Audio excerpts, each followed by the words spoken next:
Hello, everybody, and welcome back to another episode of We Bought a Mic, a podcast about our most anticipated pop culture things of 2026. We're drafting today. It is the 2026 Hype Draft. Welcome. My name's Ernest. My name is Hunter, and I do wish that we did this a month ago because things have already been good this year so far. Yeah, it's crazy. But, you know, this is the right time to do it. It's mid-February.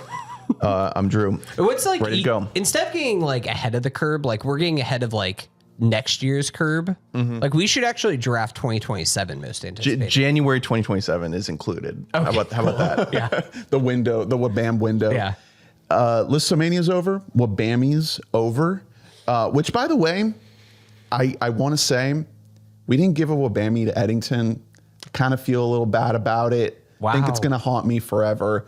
But there's nothing we can do. You got your Mickey 17. Wait, did we not give that needle drop? Oh, no, we didn't. We pushed away from that. Yeah. So I think that sorry, Ari Aster.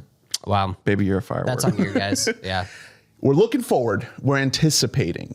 And like you said, things have been coming out. It hasn't been a slog of a January, February time as it usually is. Kind of unusual. So before we draft, we should talk about some of the things that are not eligible for the draft that we've seen. There's a bunch of movies that have come out. I'm just going to list all of them, and we're not going to have time to talk about all of them, but maybe we can share some thoughts on the ones that we feel are worthy and would have ended up on this draft here. Yeah. Send Help, the new Sam Raimi film with Rachel McAdams, Dylan O'Brien. 28 Years, The Bone Temple, Nia DaCosta film, continuation of the Danny Boyle film from last year, also written by Alex Garland. The Moment, which I think technically comes out today as of this recording. Have you guys seen it? It's not eligible. Yes. Yeah. Fuck you guys. It rules. If you're Brat a film. True 6'5" party girl, then you'll be into it. Wuthering Heights is eligible. But it will be out by the time this episode comes out. Nirvana, the band, the show, the movie also comes out this weekend, which we have seen. Well, that's what I was going to ask, is if it's not eligible for us, but if that is eligible for Drew, if he wants in good conscience, I will not take it because I have seen it. I mean, I'll take it off your hands if you fucking let me. I'd feel bad because I know you guys have said enough. It is like a thing where it's just like it's coming. Like, do you want to like draft an album that's dropping tomorrow? Like, it's not as fun. The whole part of anticipation is the edging. The rip. I could see one of us having drafted that Affleck. and then maybe regretting it. Matt Damon. Which one of us do you think would have drafted that? I mean, I think about it. We don't think about it. Come on. Is this a January dumped is Netflix? This the, it's not a bad movie. Affleck, Matt Damon movie. It's not that bad. Is this the it. Good Will Hunting reunion? Have they made a movie together since? It's a sequel. Other than whatever Kevin Smith. Oh, yeah. Air. I forgot about Air. A good movie. Yeah. Winner of WBAMIs. Affleck is excellent in the rip. The rest of the movie's fine. Good Luck, Have Fun, Don't Die. I saw a screening of the new Gore Verbinski Crime 101. This, for some reason, this weekend, February 13th, is just like, there's so much coming out. On the TV side, Fallout Season 2, The Pit Season 2. Yeah. Industry. I think The Pit Season 2 is one that would be right near the top for all of us. Yeah, TV like half of the season is out at this point. And it's especially tough because the TV pool this year is pretty shallow.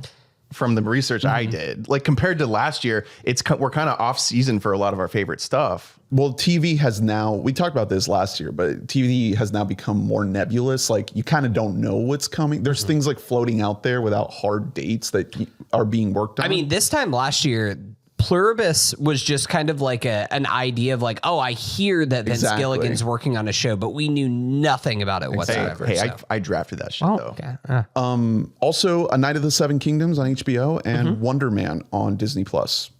So that's way too many things to talk about. But if you want to shout out kind of your favorite of this list, we can get into it a little bit. A couple mentioned to those movies that you saw. I think I've seen 4 movies this year that I really loved, which is kind of shocking that we are 5 weeks into the year and I've already seen 4 movies that I love. But Send Help is awesome. Return to form for Sam Raimi. Rachel McAdams, just a true like showcase for her doing something completely different that I love. The Moment is like, it is kind of like punk personified into a documentary. And I mean that in like the more definitional idea of punk, of like what a punk idea of a concert film is. It's like an anti-concert film in many ways. And that's sick. I don't want to spoil too much about like the specific jokes about it. I would love to talk about it more in depth once you have seen it too, Drew, on the pod, but that's great. Bone Temple, man, fucking Daddy Rafe. I all of my issues that I had with 28 Years Later, a movie that I voiced my criticisms of, and I don't think I was unfair in some of those criticisms of that movie, have all been righted in this. I think that The Bone Temple absolutely fucking rules. I can't like say that anything is like a lock for my top 10, but I would be shocked if I see 20 movies that are better than this year because of how great this made me feel. The ending, the last like 15 minutes are just absolutely electric. Moo agrees. It's so cool. Without getting too into it, man, Iron Maiden, just that's needle drop of the year. Early front runner right there. And then lastly, Nirvana, the band, the show, which I saw it. We're probably going to devote a full episode to, or at least an extended segment in the future point, if I had to guess. It's great. I need to go back and actually watch the show now because Ernie, I know you did the deep dive on this. So. I watched every episode. In totality, a 9-hour experience, 6 hours for both seasons of the Vice remake of the web series, which is about 3 hours total. All available online. Some, I guess it's all legal, but you have to hunt for it. Join the WBAM Discord. I share the links in there. So did we want to like single some of these out as our combined picks? We usually do that. If we wanted to do 26 favorite most anticipated things of 2026, and 2 of them. So if we draft 8, that's 24 plus 2. No, I think fuck that. I think let's just draft because let's do 27 things that we're anticipating in 2026. We really, you guys are seeing behind the curtains of like programming right now. I mean, I could just cut this out. Live. No. I think this is good. We could do 27. That's 9 picks for each of us. Why not? Okay. I want to fight you guys for some of these picks. I want us to be like, oh, we all get to have Let's do it. So that's 9 picks each. Yeah, That's what we're Moana doing. live action. That's fair. I think that's fair. I don't want to have any universal ones because the top of this draft there are like 5 or 6 movies that we'd all really love to share. But I want to get what I get, you know? First, let's recap last year. So last year, Hunter, you drafted Mission Impossible: The Final Reckoning with the number 1 pick ahead of Mr. Paul Thomas Anderson, and I don't regret that at all. Friendship. Great. Okay. White Lotus season 3. Never finished it. The JID album. What was it called? I don't remember the name of that album. So off the top of my head, it's pretty good. The Black Country New Road album, Forever How Long. This is a bad draft. I mean, I'm like looking like the Pats in like the 2018 season. This is awful. F1 Registered Trademark, the movie. Okay, that was good. That was a hit. Yeah. LCD Sound System album, which didn't come out. Not come out. Might come out this year, maybe. We'll see. And the David Lowery film Mother Mary, which I believe is coming out very soon. Yeah, also April? did not come out. Man, that's a rough draft. I mean, that's really bad. I drafted One Battle After Another. Okay, pretty good. Sinners. I wonder why you wanted to recap last year. Wow.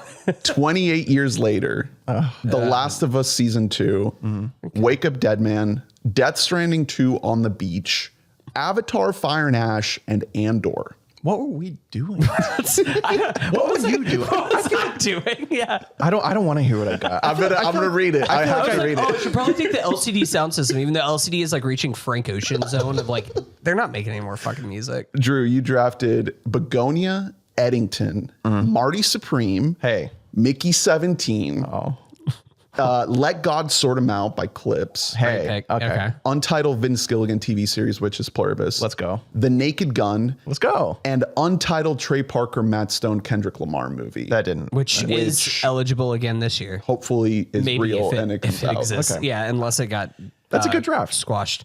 So Pretty good. There's no like clear winner here. So Yeah, like no there's- one got, there's no like- clear loser. Definitely a loser. There's no loser. We all won. no one got like the two biggest movies of the year back to back. No. So as you can tell, the way we do these is very loose. We're not filling categories. We don't have a set minimum or maximum of different things. It's you can draft anything. You can draft the midterm elections. You can draft you can if you want. You can draft the coverage. The minion routine by the Spanish ice skater that hasn't happened Yes. yet. Yeah, okay. Yes. Good. Okay. I keep forgetting the Olympics are on. Every time I see something, I'm like, oh, I was good about so Winter Olympics, they're not as good as Summer Olympics. Let's get it straight. But Gaia is like a huge Winter Olympics head, so I've been watching it more this year than I normally do. Winter Olympics are fun, man. I think that they do have a little bit of a problem where there's just like not enough sports. And it makes sense because like how many things can you fucking do with ice? Like at the end of the day, it's like, okay, well, like you like go down it. And if it's cross country skiing, like sometimes you run up it, and then like, okay, now we're gonna play a little game on it, like hockey, curling. You play another game on it. Let's go down it, but in a little boat, like we're luging. So It's all it's more limited. It's all just sliding. Ice skating is really fun though. Ice skating is great. It is. It's frustrating because even with a determined judging system, it's still subjective, and there's still people on Twitter being like, "Wow, so political that choice," to give that guy an 87 or whatever.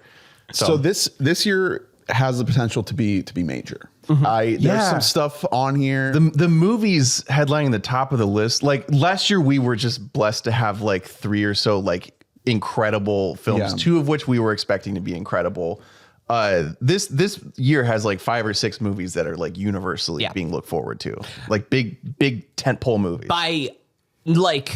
I think that it's interesting because there's both like by the mass like pop culture as a whole, and then also just for us, there's a lot of things that are for us that are coming out this year. So it's a cool mix of things. All right, I'm going to spin the wheel to see who goes first. I don't want the number 1 pick here. Oh, guess what? It landed on Hunter. You get the number 1 pick. Wow. Okay. So I get the turn.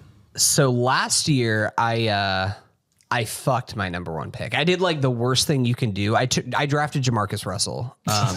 That's you didn't hate Mission Impossible I didn't hate it that much.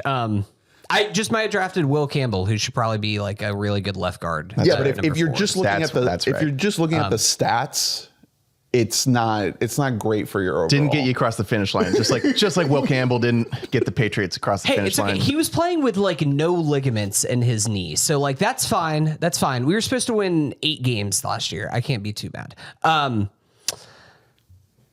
not going to fuck around here. I'm going to. I've had a bit of an about face on this filmmaker. Well. I'm here for it. Not a full about face, because I do think I was never like a Nolan hater, but I'm taking the Odyssey. Number 1. You gotta do it. It's the Odyssey. It is the year of the Odyssey. I think that a lot of people were talking about the DGAs that happened this past President weekend. Nolan. And President Nolan kept getting invoked.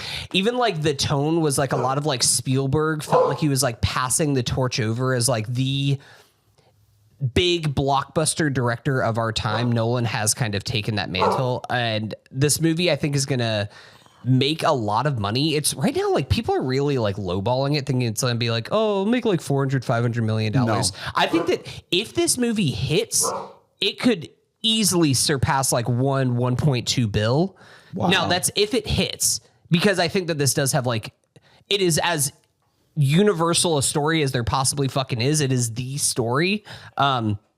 So, I mean, what else is there to say? Also, the fucking cast of this movie. Of course, there's Matt Damon, Tom Holland, Zendaya, Anne Hathaway, Lupita Nyong'o, Robert Pattinson, Benny Safdie, Charlize Theron, John Barenthal, John Leguizamo, not leaving him out, Hamish Patel, Mia Goth, the list many. goes on Everybody. and on. Yeah. John Leguizamo. Yeah. Leguizamo. Leguizamo. I was reading it too fast. Leguizamo. What if it sucks? It could suck. What if it's ass? It could be my final reckoning again this year. No, it's going to be good. I think there's, Nolan always does something interesting with whatever he's tackling. He made a World War II movie and he somehow managed to make it unlike any World War II movie ever, right? And so he's doing a Sword and Sandals movie, a type of story and sort of visual idea that we've seen before. And I think he's mentioned that he wants to harken back to, old school style of filmmaking with like the stop motion stuff, like the Jason and the Argonauts style stuff. Like Rudolph? Yeah, just exactly like Rudolph. So it's going to be, even if it's not the best Nolan movie, it's going to be interesting to see what he does. It's going to be a big deal. You're not going to feel bad about drafting it, even if it's kind of a disappointment. You know what I mean? Like this feels like more of a sure thing than like the 20th Mission Impossible movie in terms of like having an impact, even if it's not quite as good as we want. I mean, this is a draft for me too. I don't really care what the masses are. See me drafting fucking my whole draft last year. This is for me. That's what happened. Yeah. We're gonna be okay. I was making me picks. That's how you get value. Like F1 trademark the movie in the 5th round. Yeah, like I want shit. What's his name? I was the receiver that Belichick took in the first round that sucked. Which one? I know. You know what? Never mind. We don't have time. We don't have time. N'Keal Harry? Thank we can you. go down the list. Yeah. Okay, it's all right. That's what you did. I took N'Keal This is already working out great for me because you have just left it right on a platter. I left it. Take also, it would feel bad if I took this from you. I'm taking Dune Part 3. Yeah, you gotta Denis Villeneuve film starring, all the same gang from Dune and Dune Part 2. Based on Dune Messiah, which was the follow-up novel by Frank Herbert, a book I've not read. I did read the first Dune book, did not read this one. I'm excited to watch a Dune movie in which I don't know what happens. I've heard a lot of hearsay about what happens in this book and the subsequent books, but from all rumors and accounts of people in the know, is going to be weird. It's going to be strange. It's going to be a little bit out there. And I'm just so excited to see, basically the conclusion of Denis' take on this world. I think that at this point, these movies have been successful enough that they're going to try to keep it going somehow. We already have this HBO Dune Prophecy show that, nobody really cared about, but they'll probably keep trying just because, there's interest and money to be made. But this, I think, will serve as the finale, the closing chapter of this version of the story. And I couldn't be more excited. I think what's at stake for this movie, and I have no doubts about this hitting because I love Denis Villeneuve. He's one of my favorite directors. Like I love him. I have no doubts that this movie will hit. What is at stake is this going in the like Lord of the Rings pantheon level of like the great trilogies of our time, especially the great like fantasy sci-fi trilogies. Right. So it's in the cards. the one thing that makes me, and I was more hesitant until like a couple months ago when they like kind of said a little bit like, hey, don't worry, we're massaging the source material a little bit here because I've heard that Messiah is really out there. So, it's okay to take a little bit of creative liberties if it means a better movie. The biggest thing that I know for a fact about the book is that Herbert wrote it as a reaction to the reception of the first book. And he felt like people didn't know the Paul Atreides character was supposed to be more villainous than people were perceiving him to be. And so, Denis obviously injected a lot of those ideas into the film. And but we can't help but love this fucking shitty kid. This little Marty Mauser. And I think the whole point of that second book is him being very, very blatant with showing you like, hey, these messiahs, these leaders, these chosen ones, they will be corrupted and they will turn on you and you should not worship them. And, we'll see where it goes. I'm excited to find out. I'm excited to be surprised. We know Anya Taylor-Joy will also join the cast as teased in Dune Part 2. Florence Pugh will have a larger role expanded from the second movie. Yes, I'm very excited to see what Robert Pattinson does. I can't wait to see the voice that he does. Really. Yeah. Like, he's doing a voice. So, like, what has he been cooking up here? Always. Okay, Drew, what you got? This is tough. There are 4 movies that I'd really love to take home here, and I can only take 2. Definitely going to go 2 movies. I just think it's so top heavy. Yeah. And there are some really great choices on the board. Absolutely. I don't know what to do, man. I've been thinking this whole time. I wasn't listening to a goddamn word you were saying. Dune isn't available, just so you know. Or The Odyssey. This is so hard. Well, do one, and then you can think about the next one. Thank you so much. I think for one of them, I'll go with The Adventures of Cliff Booth. Okay. Wow, okay. Surprise teaser during the Super Bowl. Classic Mank head over here. You've been really into late stage David Fincher. Well, all of these have, I don't want to say they all have some kind of question mark, because not necessarily, but this one definitely has a question mark to it. It is weird. Everything involved with it is weird. It's weird that they're doing this in the first place. It's weird that David Fincher is directing a Quentin Tarantino movie for Netflix. It's weird that reports just released that Tarantino was like there the whole time while they were filming in the chair right next to David Fincher. Oh my God, that's so weird. Why? Is this just Tarantino trying to like backdoor his 10 movie rule? Yeah, and so make another? not like, And if so, why is directed by- Fincher participating in that weird shit?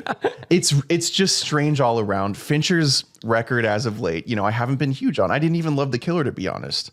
Yeah. It's not as good as Mank. It's not as good as Mank. This is still really interesting, and I do, for all the righteous hate of Tarantino as a human being, I think that his involvement with this will be a positive, because I think what's been missing from recent Fincher has been a bit of pep, a bit of energy. You know what I mean? And it's not as though Once Upon a Time was like a rip roaring like action film, the entire movie. Like, it's pretty laid back, but it feels like there's going to be a little bit more pace here, a little bit more going on. Well, I think that the genius with Once Upon a Time in Hollywood and with a lot of Quentin Tarantino is that it's not like he is making action movies, but there is action within the dialogue of the scenes. There's electricity that is happening with just people exchanging words with each other. And I think that is something that is missing sometimes with Fincher movies, because Fincher is not a writer director. Like, he is somebody who takes other people's material. So with that, your feelings may vary a little bit depending on like what it is movie to movie, depending on who he's partnering with. I'm into this movie. I'm excited for it. I can't wait to see it. I hate that it's going to Netflix because I love seeing Once Upon a Time in Hollywood at a movie theater. That sucks, but the teaser was fun. Teaser was fun. So you got Cliff Booth. What's your next pick? All right. For the listeners, we just took a pretty sizable break. I still don't know.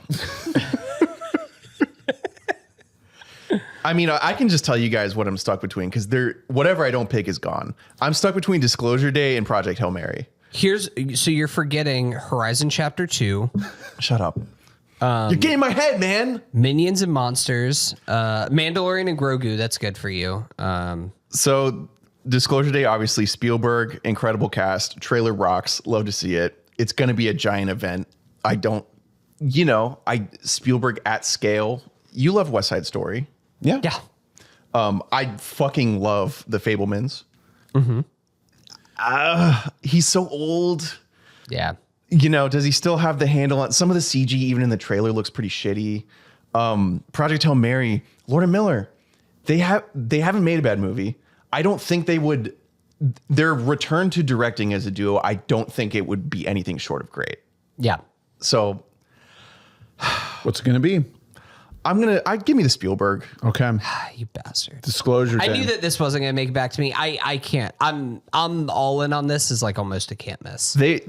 It's really wild how much run this trailer's already getting. The movie comes out in June. Mm-hmm. Like, that's wild. Universal's pushing it. Streets are saying that we will have an actual real life Disclosure Day to coincide with the film. And are like reindeer involved in the real life one? I don't know. I don't know. It looks like they're in the. Well, yeah. I'm just so stoked. I'm so beyond sold on Josh O'Connor after Wake Up Dead Man. Yeah. Like, I was like, oh, this guy carries movies. Like, right. Big time. Zero questions about that. What kid. do you think about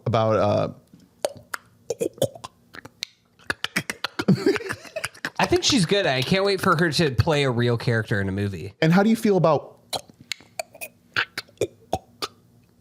I don't think Does he's that do washed anything up. for you? I think that he's still got a lot of juice left in the tank. I don't know what's going on with that. I want to find Here's out. the thing. I don't want to see anything else about this movie. No, exactly. That's kind of the thing. And I'm worried because of the long run out that like I'm going to not be able to avoid new trailers of this before other movies. And I just don't want to see anything else. Like I'm in. I'm sold. I'm currently doing a Spielberg watch through. I bought every Spielberg movie on physical. Hell yeah. Not all of them are on American Blu-ray or 4K, unfortunately. Looking at you, Empire of the Sun. But I'm doing a whole watch through of everything, coloring in all of the blind spots leading up to this. I can't fucking wait. You guys made so we're not much fun of me when I drafted Steven Spielberg in our director draft like 6 years ago. It's true. You said, "Oh, he's never gonna make a good movie again." No, I think that He's fucking washed. I'm pretty sure that my comment was, "Oh no, I believe in this guy. He's the guy who made Ready Player One." Yeah.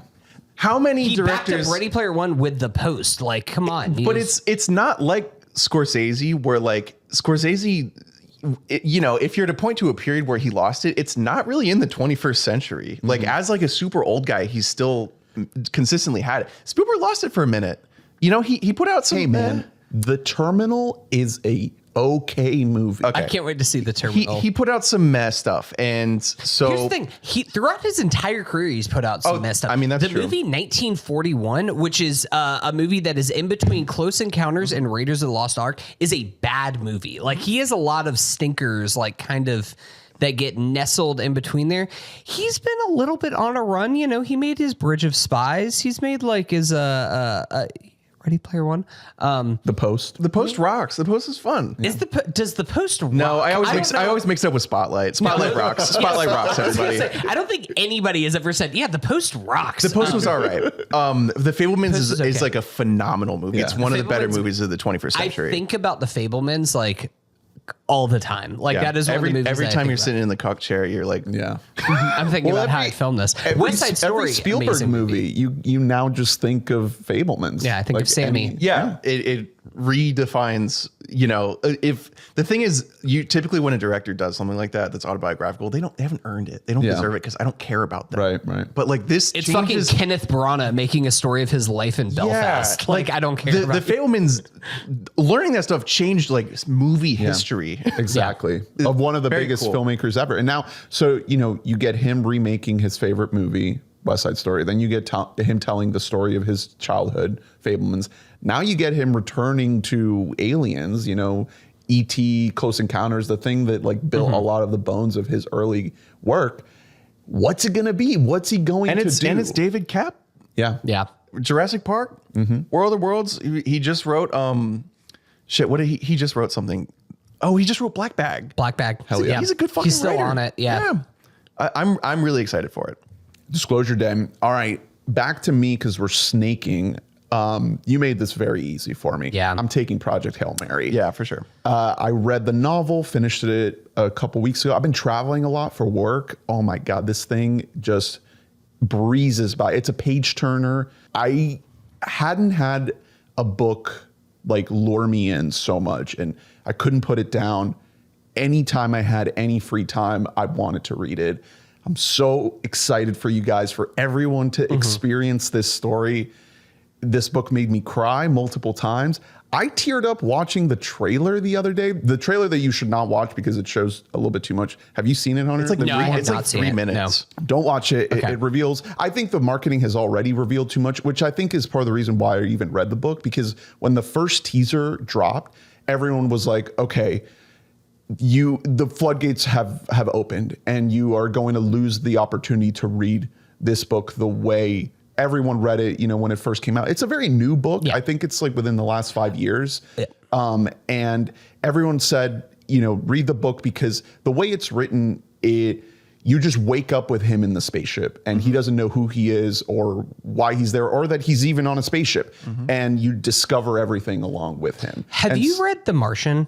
No, never. Okay, I'm currently reading The Martian because Project Hail Mary has checked out the local library, and I'm waiting for that to become available. So in the meantime, I'm reading The Martian. Keep waiting. I'm sure everyone's had I'm the on same like idea. a 12-week wait for it, so we'll see if I get a chance to read it before this movie comes out. But Andy Weir is like a very it's the type of writing style that I would think would annoy me. And I mean, like if you've seen The Martian, it's like, you know, it's a little bit self-referential. It's a little bit like very nerdy. pop culture kind of based. Yeah, it's like this guy's a little too clever. It feels like it Kinda would be annoying, Reddit-y. but I love The Martian. Like The Martian is a great movie, man. So if there's that kind of sensibility in Project Hail Mary, which it sounds like there is, then And it's fucking I'm here for it. It's Lord Miller. It's Lord Miller. Yeah. It's the same guy adapting the screenplay. The same guy who adapted The Martian. Yeah.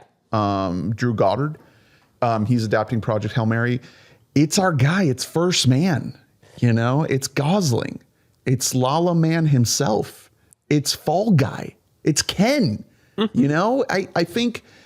Do we take Gosling for granted a little bit? Not in my household. I think I don't know. Maybe Fall Guy was such like a kind of like a middle whiff. I like Fall Guy, man. As a Fall Guy defender, like the history books will be kind of Fall Guy.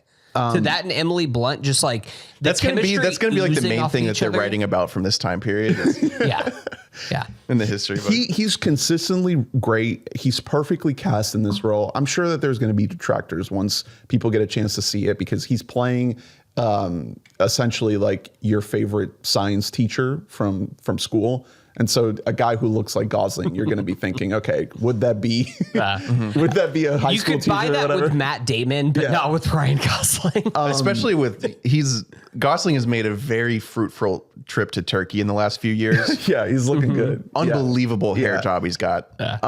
There's a charm that is so innate, like so ingrained with his just everything that he brings to every project that is going to carry this thing because this movie is basically just him. I won't say too much else unless, you know, if you know the journey that we're going to go on, the emotional journey that we're going to go on here. And I can't wait. I'm so excited. So Project Hail Mary, back to owner. Yeah. So You're in a great spot here. I will say, I think You get that the top tier stuff is off the board. My big four were Odyssey, Disclosure Day, Dune, and Project Hail Mary. So You're in a great those are spot, kind of taken though. off here.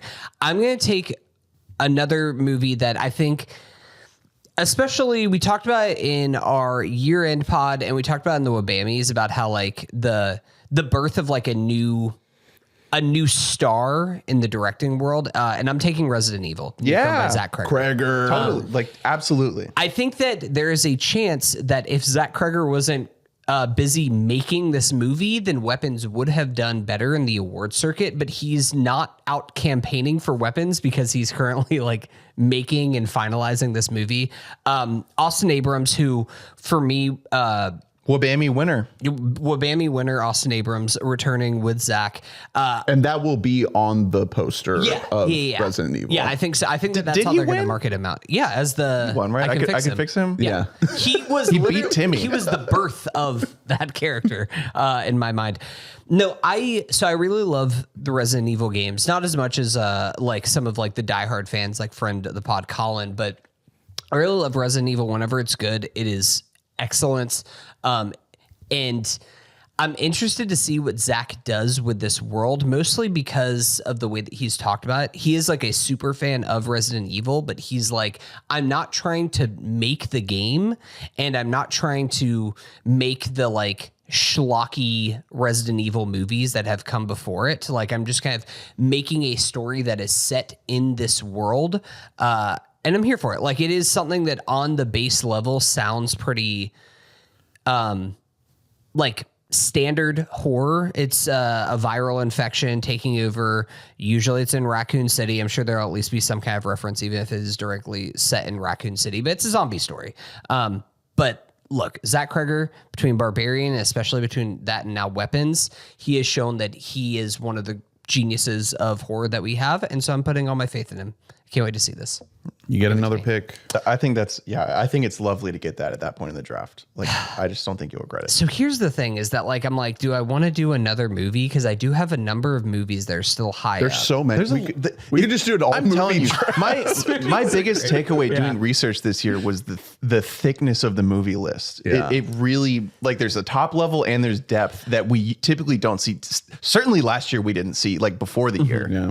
I have a couple more wild cards later on that I feel pretty confident you guys won't take. So I mean, I'm taking Michael, so you should grab that now if you want it. So I have That's a remake of the Travolta film. Yeah. Right? I have a group of movies on here, and I can say a couple of them because I know we're not taking them. That's almost just I have like a morbid curiosity about this movie. It's like that. It's The Social Reckoning. It's like that I'm just like, this could be a fucking abject disaster, but I want to see it. Do I get cute here? What am I feeling here? No, I'm going to take something that I know will probably be drafted by the time it gets back to me. It's The History of Concrete, new John Wilson movie. Oh man! God damn it! Yeah. I didn't think you'd do that this early. He's Fuck. he's our guy. John Wilson is one of our shared. This is what I'm talking about when I'm like, there's movies for the masses and also there's movies for us. No, this is tracking at 250 million. yeah, just domestic. I heard that at Sundance, people were just like busting out the checkbook. Yeah, there was a bidding war. There's for a this new movie. John Wilson out that's supposed to be nuts. People are going crazy. Going crazy. I do want to know about the history of concrete. I'm curious. I've heard things about the Roman Empire being involved with their version of concrete. Who knows where this journey will take us? Here's the log line from Letterboxd. After attending a workshop on how to write and sell a Hallmark movie, filmmaker John Wilson tries to use the same formula to sell a documentary about concrete. Sign me the fuck. God, So it's like that it's is about so- itself. That's so good. I mean, That is so it's doing smart. an adaptation, but it's with John Wilson style. And for people who don't know, How To with John Wilson, one of the greatest shows of the last 10, 20 years on HBO Max. This I is can't what wait he for left it for. Fucking inject this into my veins. I'm so fucking excited for this. This feels so much up our wheelhouse. The one thing with me it's not even a hesitation, but I'm almost just like is the John Wilson formula work better for television than it does for movies? That's definitely a possibility, but even still, I'm not betting against John Wilson because I love him as a creative mind. The people who saw it called it just a feature-length episode of the show. That sounds great. I'm here for it. I was going to take it great. if it got back to me. Absolutely. Yeah. Like, I'm so excited for this. Yeah. Great pick. All right, so it's back to me. I'm curious if I want to deviate from movies here. There's two more movies. We've basically taken the top shelf here. Yeah. And for if you haven't listened to these before and don't, if you're not used to looking ahead super far, music is the hardest one. You really it don't is- know. it is- There's so much projecting. Like if it's more than a month out, it's almost always a guessing game. You're completely speculating. I'm like, I don't know. Will there be a new Frank Ocean album this year? Probably not. Frank Ocean, I will say, I don't think he's ever making music ever again. If you Everybody's drafted Frank Ocean, I'd be like, Hunter, you're fucked. I gave up a draft pick. Okay, I don't think you guys necessarily want this. Then don't So take it. No, take it. Do it. Take Doomsday. I have a feeling that this will work really well. And looking back a year from now, I'm going to be happy I have it. So I just want to make sure I have it. It's the new Eggers. It's Werewolf. Oh, okay. Dude, this is high up on my list. That is not nothing wrong with that. I just, It's Robert Eggers. We're all Eggers. Well, except Drew said some mean things about Nosferatu, but we all liked it. I did. I love Nosferatu. Nosferatu is great. I don't love Aaron Taylor Johnson, to be honest. He is the titular Werewolf. That's fair. Werewolf. Also starring Lily Rose Depp, Willem Dafoe, Ralph Ineson. For it. His gang. Yeah. He's got his gang here. The letterbox description says, set in a 13th century England, the story focuses on local villagers who are stalked by a mysterious creature. As the attacks continue, ancient folklore and superstition bleed into a terrifying reality. So, Eggers is very interesting. He kind of came on as this artsy guy, has now become more of a dependable horror guy. This gets his the same period guy. Yeah, exactly. Recreating these very old times very accurately, at least with the type of slanted artsiness that he is known for. The Northman, maybe not the most successful. I think looking back, there's a lot to love in that movie that we didn't appreciate at the time. I We were agree. just I need coming to off go- Lighthouse. Which Exactly, We were which is so the best. in on. I need to go revisit And that now one, though. after Nosferatu, like I know that he's not interested in doing another Lighthouse. Like he wants to be a studio guy. He wants to be relied upon as this money maker. This is going to be Focus Features, the same studio that put out the Northman and Nosferatu. exactly. Yeah. I'm just excited to see what this is. Even if this isn't his best movie, and even if this doesn't, reach the heights of something like Lighthouse, I'm confident that it's going to work to the extent of this will be better than the average horror movie. This will be interesting. This will be visceral. It's going to be a visual feast, and there's going to be aspects of it that you've never seen before, even if it's doing a story that you have seen before. That's kind of like the lane that he seems to be operating in, is how do we do a horror movie, a story that people are familiar with in a way that they've never seen before. And I love stuff like that. So Werewolf, I hope that that's how you pronounce it. It's Werwolf. Werewolf. Robert Eggers. All right. Back to Me. Drew. you. Yeah. I think one of my picks, I'm going to take Toy Story 5. Okay. Hey, let's go. I think there's a lot of reason to believe this is going to be like a really good movie, like a really, really, really top, like a top 3 tier pick. It's one of those like premises that anybody could come up with, but also it is like a good premise for this team to come up with, which Also- is just like kids get iPads now. Also, Do Toy kids Story play with 4 toys? was fucking awesome. It's a great movie, man. That's the one that's gotten kind of lost to time because it didn't have the like finale ring to it of Toy Story 3, but it's a great movie. Well, it's also Andrew Stanton who made Wall-E, Finding Nemo, and I guess Finding Dory, which I've never seen. That's- but Wall-E and Finding Nemo are amazing. Yeah, that's the biggest thing I was referring to when I said there's a lot of reason to believe. John Carter. Never seen it. Okay. Like I feel like this could be like a special Pixar movie. I don't like. I'm not as historically in love with the entire franchise as you two are, but you just can't deny the level of quality. Like there's a baseline of quality in these films that is like unbelievable for the 5th installment. Well, he has been involved in every one of these as a writer. Yeah. So this is the first one that he's actually He's stepping like up the to direct. like he wrote Monsters Inc. Like he's written the big hitters, a Bug's Life. Oh, nice. Yeah.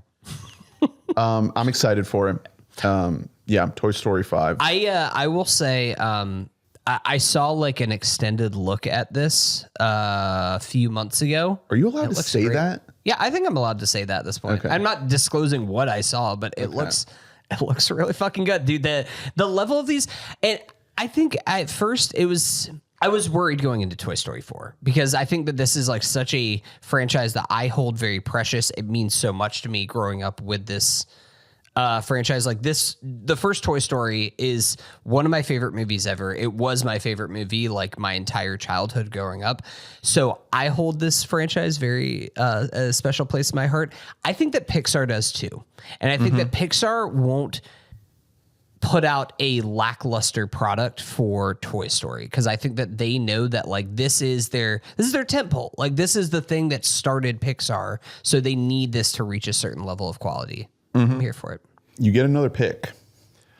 Let's get into TV. I'm taking Blade Runner 2099. Let's go. This is All confirmed. right. This is happening. yeah. I'm drafting as though like you guys are voting on on my list. Great job. Yeah. I think Drew's the winner here. I'm taking It's just a thin year for TV, and this feels like for all the directions the Blade Runner show can go in, and for the scale, obviously disaster is possible. This feels like kind of a sure thing, despite all that.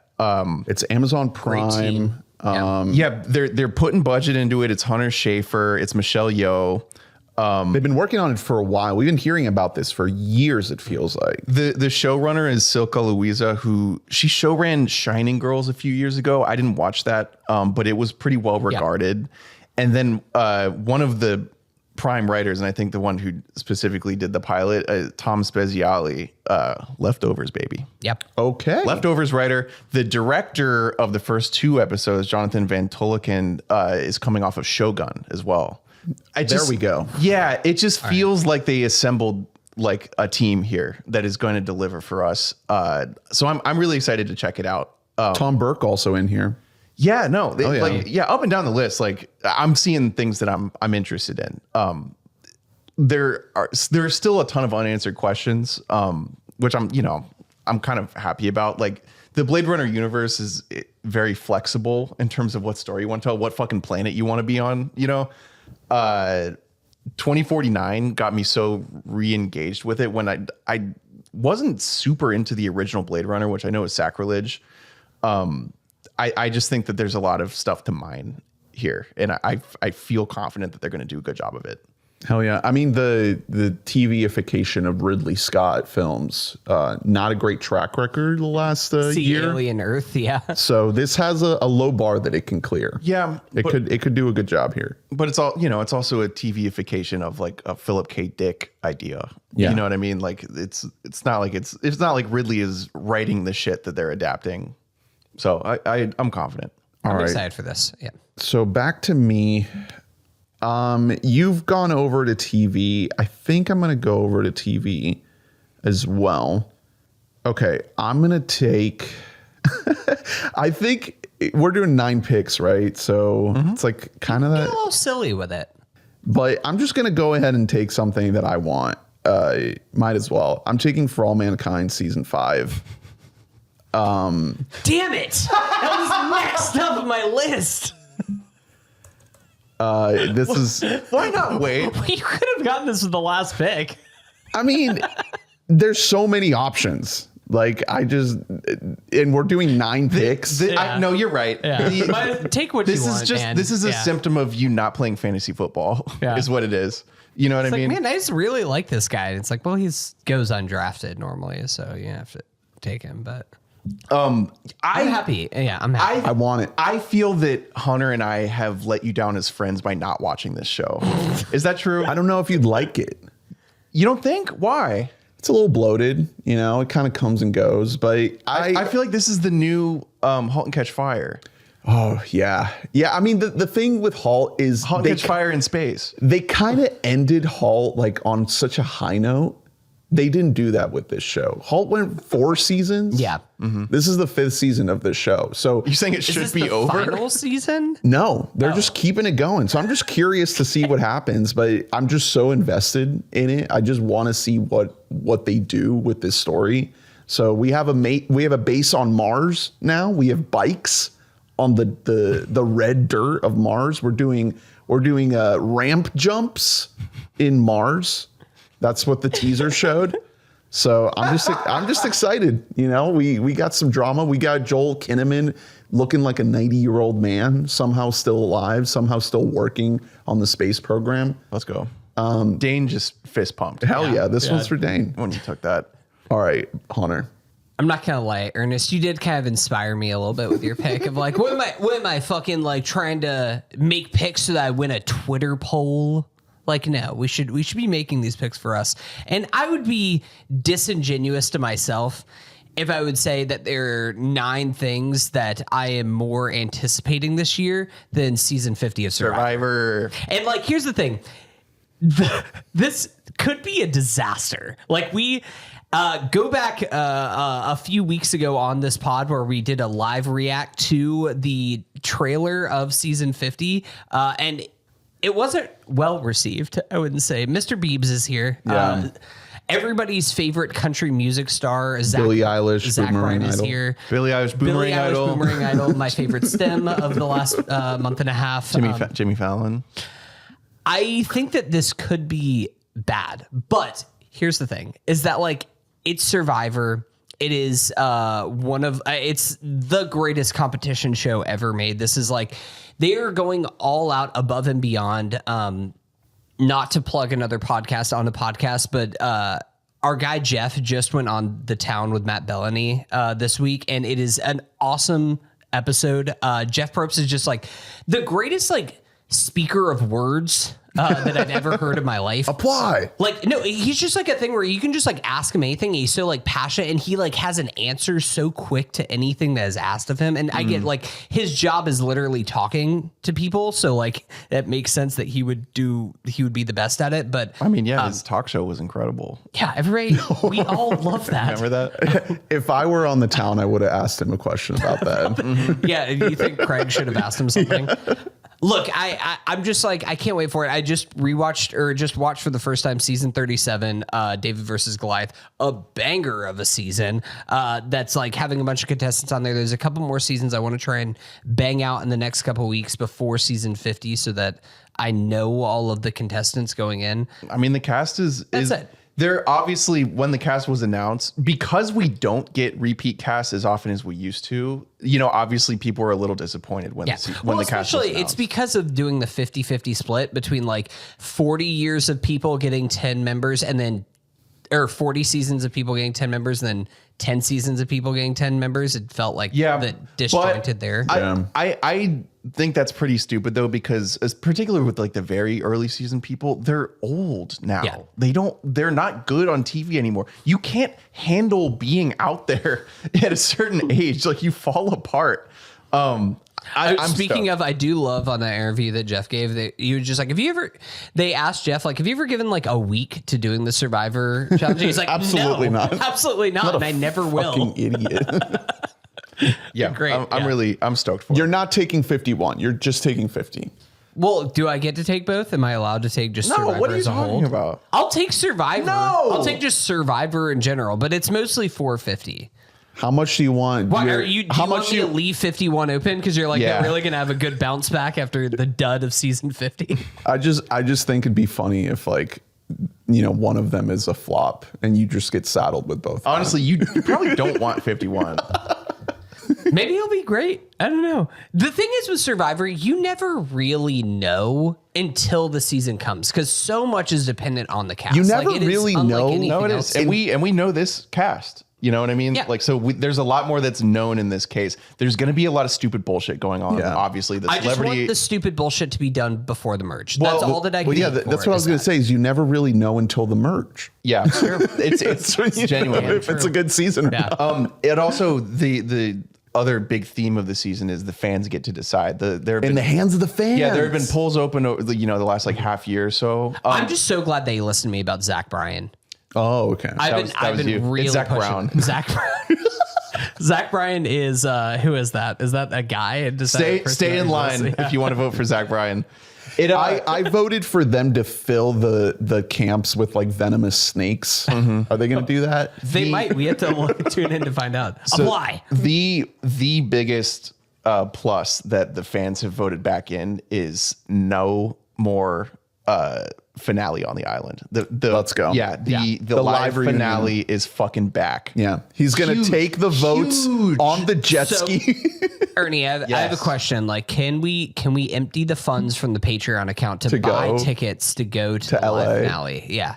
Don't fucking tempt me. What are we looking at right now? Can we just like get over there? Or what, I mean, I'm building some credit card points right now. Okay. This could be possible. Brother, come on, let's do it. Holy shit. All right, you get another pick. So that one was the easy one. And now I was vamping a little bit because I don't know what to do with this next one. I can't do 2 heart picks in a row. Yeah, you can. Well, we're doing 9 picks. I did a TV. Well, but my after this, I'm going to be over halfway done. You know what? I'm going to go hard again. And this is one that I really could come to regret. I'm taking the new Alejandro Gonzalez Iñárritu film, Digger. Wow, I was really wondering if you were going to take this. Look, Tom, he's behind us back over here. Tom, just one of my patron saints for better and mostly for worse. He's actually acting again. Like he's capital A acting. He dances in the little teaser trailer. That's all that we've seen so far. Shout out to the graphic design of this film. The poster, phenomenal. Great poster.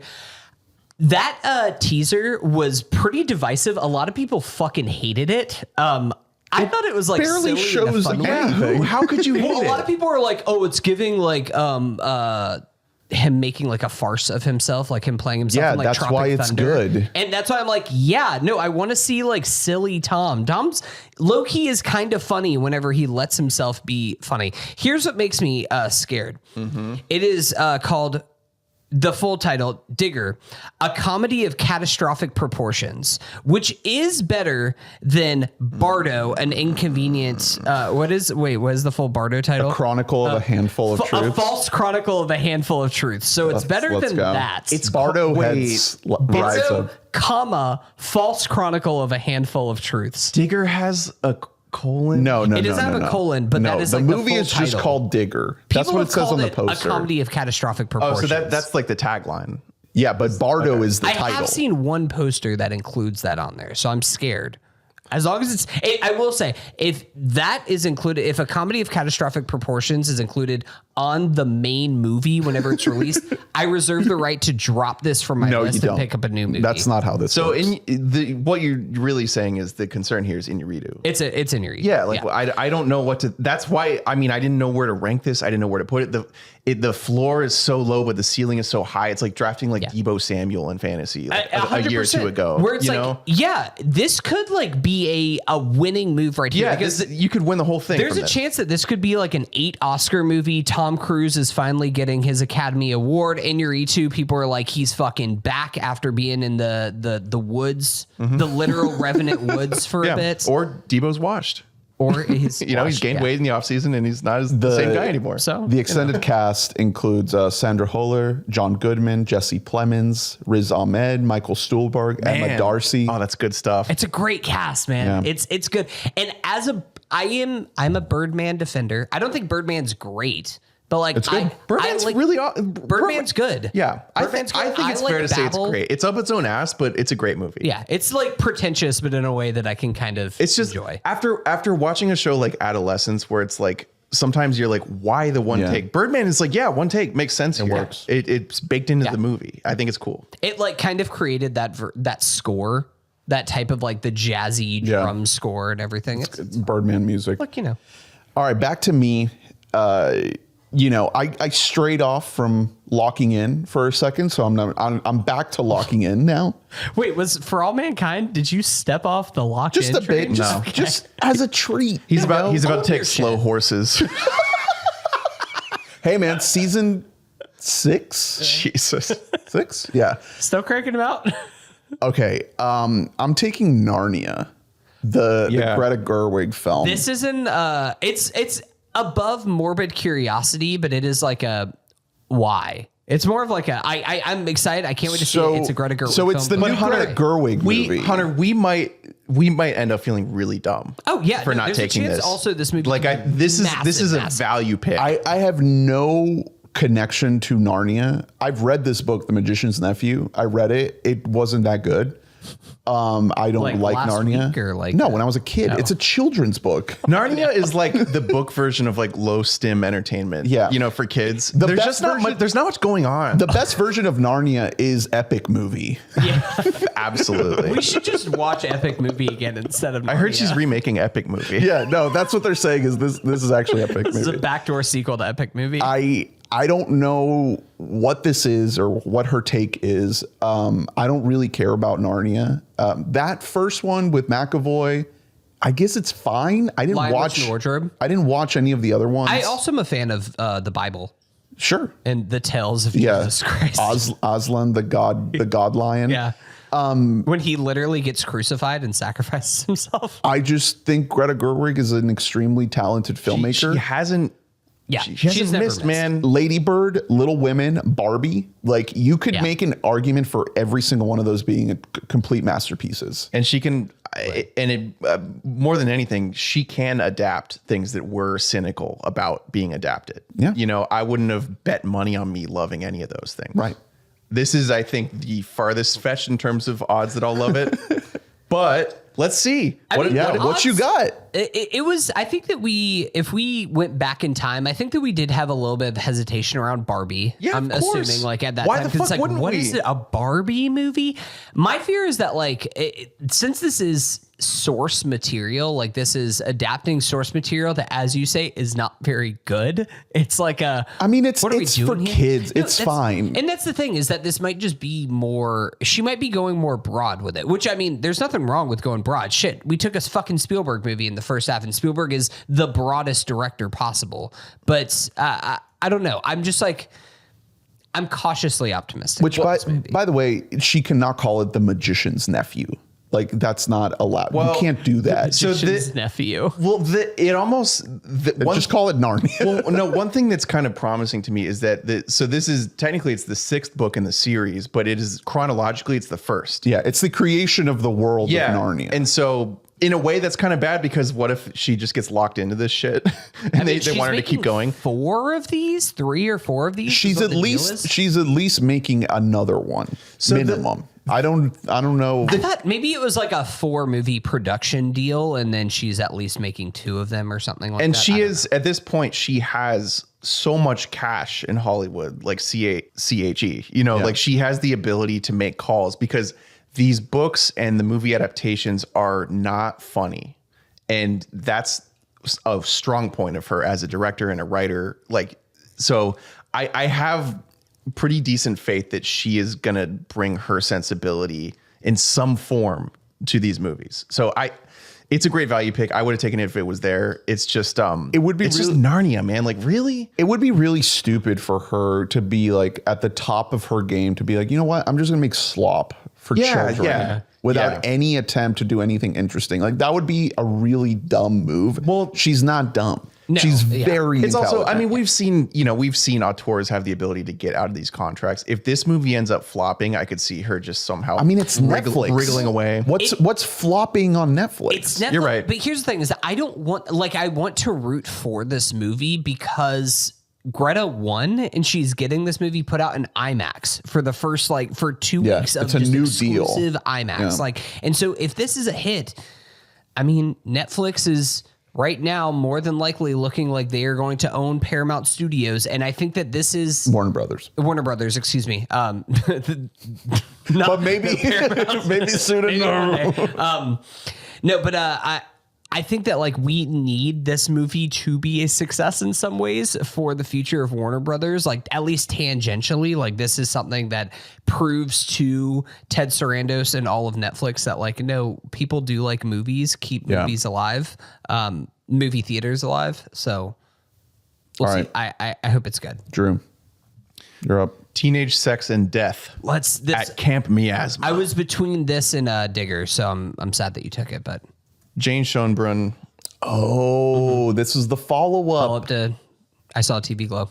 I don't want to put undue expectations on her, but we just saw someone who had made sort of, a sort of loosely tied together, but undoubtedly promising and beautifully made horror film take a step up last year. Yeah. What if this happens? Yep. You know what I mean? What if this happens with Jane? I mean, I don't think that it's going to be a weapons type movie. That doesn't seem to be what she's going for at all. I just think that she has all the potential in the world.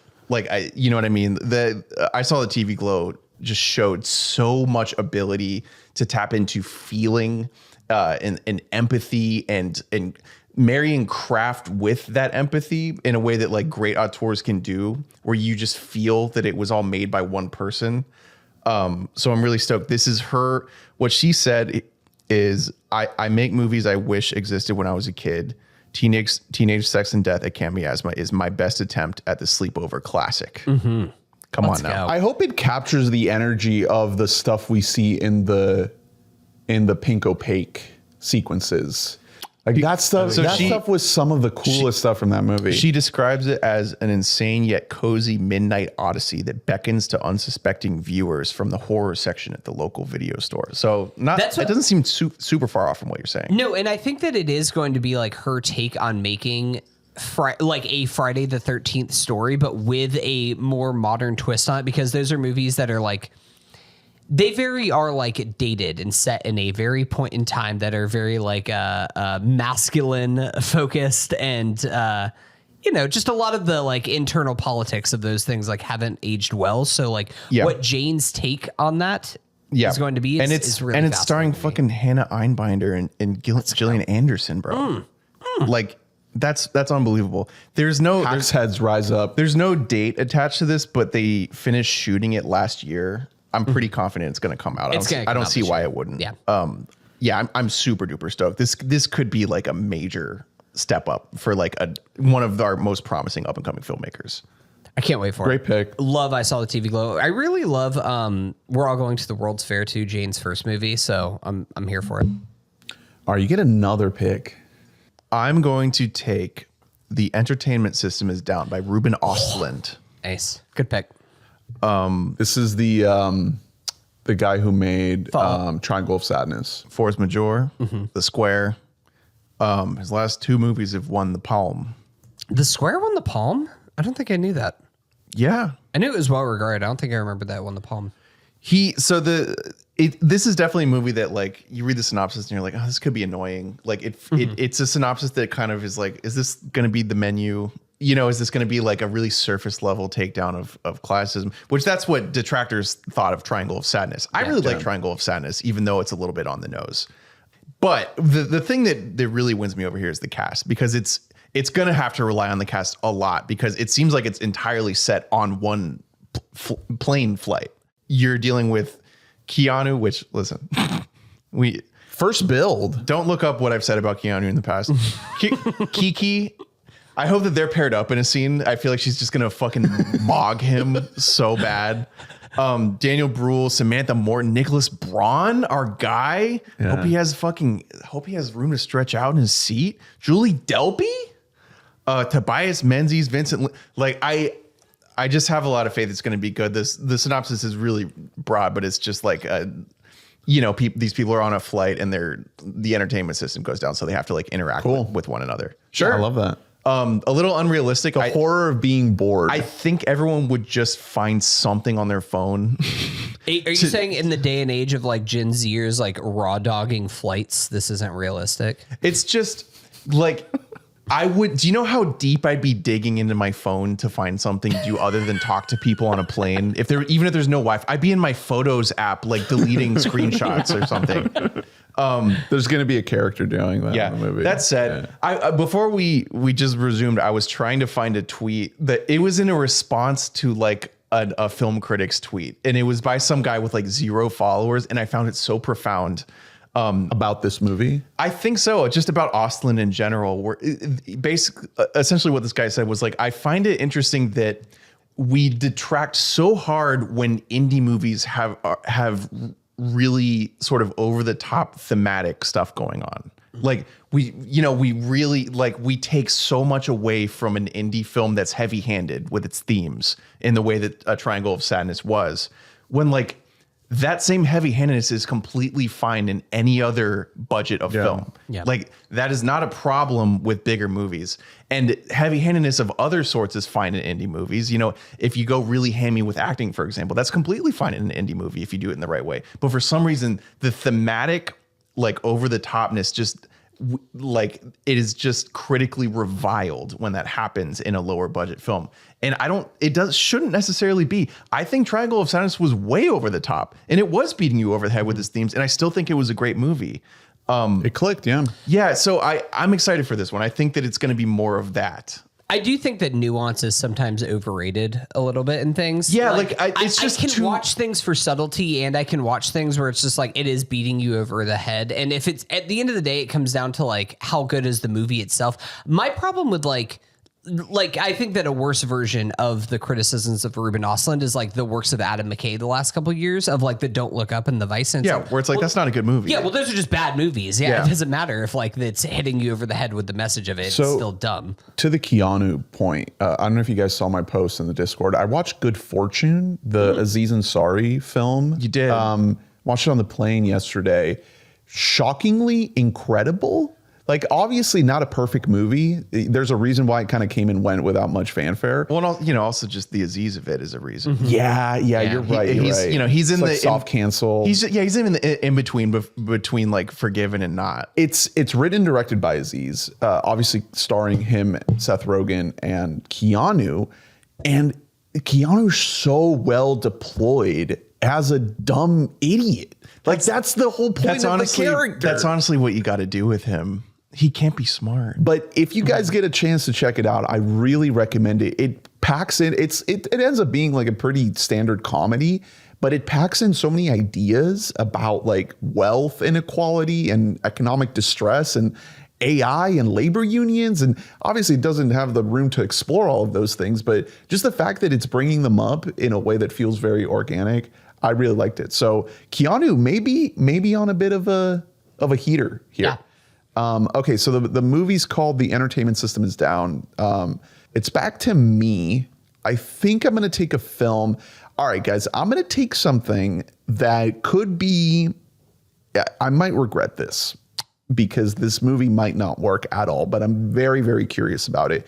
It's called Flower Vale Street. This is one of the ones I was mulling. It's directed by David Robert Mitchell, who last made Under the Silver Lake, which I didn't love. Did he make It Follows? It Follows, which I still have never seen. Oh, but It Follows, good movie. Yeah, people love that people movie. love it. They Follow, I think, is also coming this year, or maybe that's next year. I don't know if they want to cram two of his movies, but he's not necessarily very prolific. I mean, It Follows came out 12 years ago now. Wow. And this is only his third movie. Wow. Under the Silver Lake came out 2018, so it's been 8 years. It's been a minute. Under the Silver Lake, I want to revisit that movie because I remember thinking it was just way too heady, way too like interested in its own mythology to a fault. One of those movies that's like weird for the sake of being weird. And maybe that could be turned into an asset here, just based on what this movie seems to be about. The logline is a family starts to notice unusual happenings in their neighborhood, but the poster's a bunch of dinosaur bones on Letterboxd. That's like the default poster. So who knows what this movie is? It's Anne Hathaway, Ewan McGregor, a bunch of other folks that aren't named. Like the second biggest takeaway from assembling this list of what's to come this year is that Anne Hathaway is about to be fucking everywhere. We're about to have an all-time heater. I count at least 5 like major films that she's starring in or in the ensemble. She's back. It's crazy. Early winner of the year nominee. Yeah, depending seriously. on how things go. the Kalshi odds are already in the negative. Yeah. This could be a total flop. I'm just very curious about it. I think it has the chance to be this thing that really clicks and connects depending on what it actually ends up being. I think this is a very interesting filmmaker. So yeah, Flower Vale Street. I didn't realize it had been so long since he had made something. That's really, really interesting. This is a great pick. I'm really excited for this movie. I'm really interested in it. And, look, we're at the point of the draft. You got to just take things that you want. There's only so many picks left here. You've got 2 here. So for that reason, I'm going to take the new film, another director who has not put out a movie since 2018. I'm taking this movie, Possible Love, the new Lee Chang-dong film. This is the one. This is Burning. to Burning. Yeah. This You were crazy about Burning. Love Burning. It was my top 5 of that year. I think that is one of the most beautiful looking movies that I have seen in the last 10 years. Absolutely stunning. That Secret Sunshine. This is a movie that does not have the Hollywood star power of a Steven Yeun in it, but it does have Jeon Di-yeon, who was the star of Secret Sunshine, his big coming onto the scene movie in 2007. So reuniting with her, the logline for this is following the intertwined lives of 2 married couples leading completely opposite lives. As their worlds collide, fractures begin to appear in their daily existence. So I do think that Lee Chang-dong showed that with a movie like Burning, which is kind of one of the great cuck movies of our time. He's very interested in human relationships and in romantic relationships with each other. I am excited to see what he's going to do with 2 couples together right now? Is there going to be some kind of like intermarital affairs, whatever's going to happen there? Very little is known about this movie, except for that it's shot pretty much, like it is ready to go. So I am pretty confident that it is coming out this year. And I can't fucking wait for it. Like, give me this shit immediately. Cannot wait. I'm sure it'll probably get if I had to guess, like a Venice release. Feels like a Venice type movie. And I can't wait for it. Excited for it. Possible Love. All right, you get another pick. We're getting down to the wire here. I'm only going to have, after this, 2 picks left. Yeah. So, yeah, there's only 3 picks left total. Shit. I'm going to go out on a limb here. What if we just keep picking? We should just keep this going. Should we just pick it? Another 3-hour pause. Let's just keep this going. Come on. Let's do top 480 things. It's always dicey when you delve into this realm, but I'm going to take a video game here. Because did you see literally today there was a huge state of play for PlayStation? No, well, I didn't watch the state of play. I did see that God of War Remastered is coming, which is cool because I've never played the original God of War's games, so that's fine. The trilogy. It's always dicey taking a video game, and the video game that I am taking is like as dicey as it gets. But here's the thing. Oh, is it the big one? When you're talking about taking a swing here, if GTA 6 comes out this year, like how many things are gonna like be released in pop culture that will be bigger than this? I think they have to put it out at this point. Well, it's been so delayed. I was always I never believed the initial date. I never believed the like April or May date because I was like, that doesn't really make sense for like a big video game release time. Now it's November. The November date, that tracks to me. I'm like, send this out. That shit's going to sell like PS5 Pros and everything else. It's going to be like the big movie the big game of the holiday season. I've seen the initial trailer for this a couple of times now. It is in our Florida. It is where we are based out of.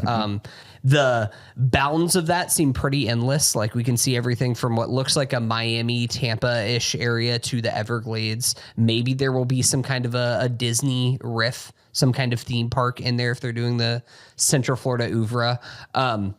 It's GTA. What else is there to fucking say? GTA 5 is one of the greatest games ever made, and this is how many years after GTA 5 was initially GTA 5 came released? out the freshman year of college for us. That was so it's 2013. 2013. Yeah. So it has been 13 years. Wow. So hey, maybe it's time. That's actually fucked up. This is a great. This is such a Moneyball pick. Yeah, it's just that look. It's it's the guy who he didn't play his senior year because of like he got like arrested or something. Yeah, or it's like the fucking. He was a 5-star prospect coming out. It's like the Thunder drafting the rights to like Nikola Topic or whatever. Hey, who just played his first minutes today. Got nice after coming back from testicular cancer. Good for that guy. Nice. But yeah. No, sometimes you gotta take swings late in the draft. No, this is. I take my little fucking artsy fartsy movie, and then I'm gonna take something from the masses. I'm hearing the clouds are taking a lot of time to render. There's a whole like volumetric cloud system with weather patterns. Yeah, do you think that's what's holding it up? Yeah, I heard they might not do vehicles. That's good because I wasn't going to play unless the clouds were really on point. Yeah, I heard they're trying really hard to get the tow truck mission like just right. That one's taking a solid month. There's a guy like missing the birth of his child. Like just cranking out the pixels is this on like that. the most like ethical pick that I could make? Probably not. But also, then again, Drew took an animated movie, and if we know anything, it's that like the rights that people get that work on those things are never great. Ernest took a Lord Miller movie. That's true. Half of them is bad people.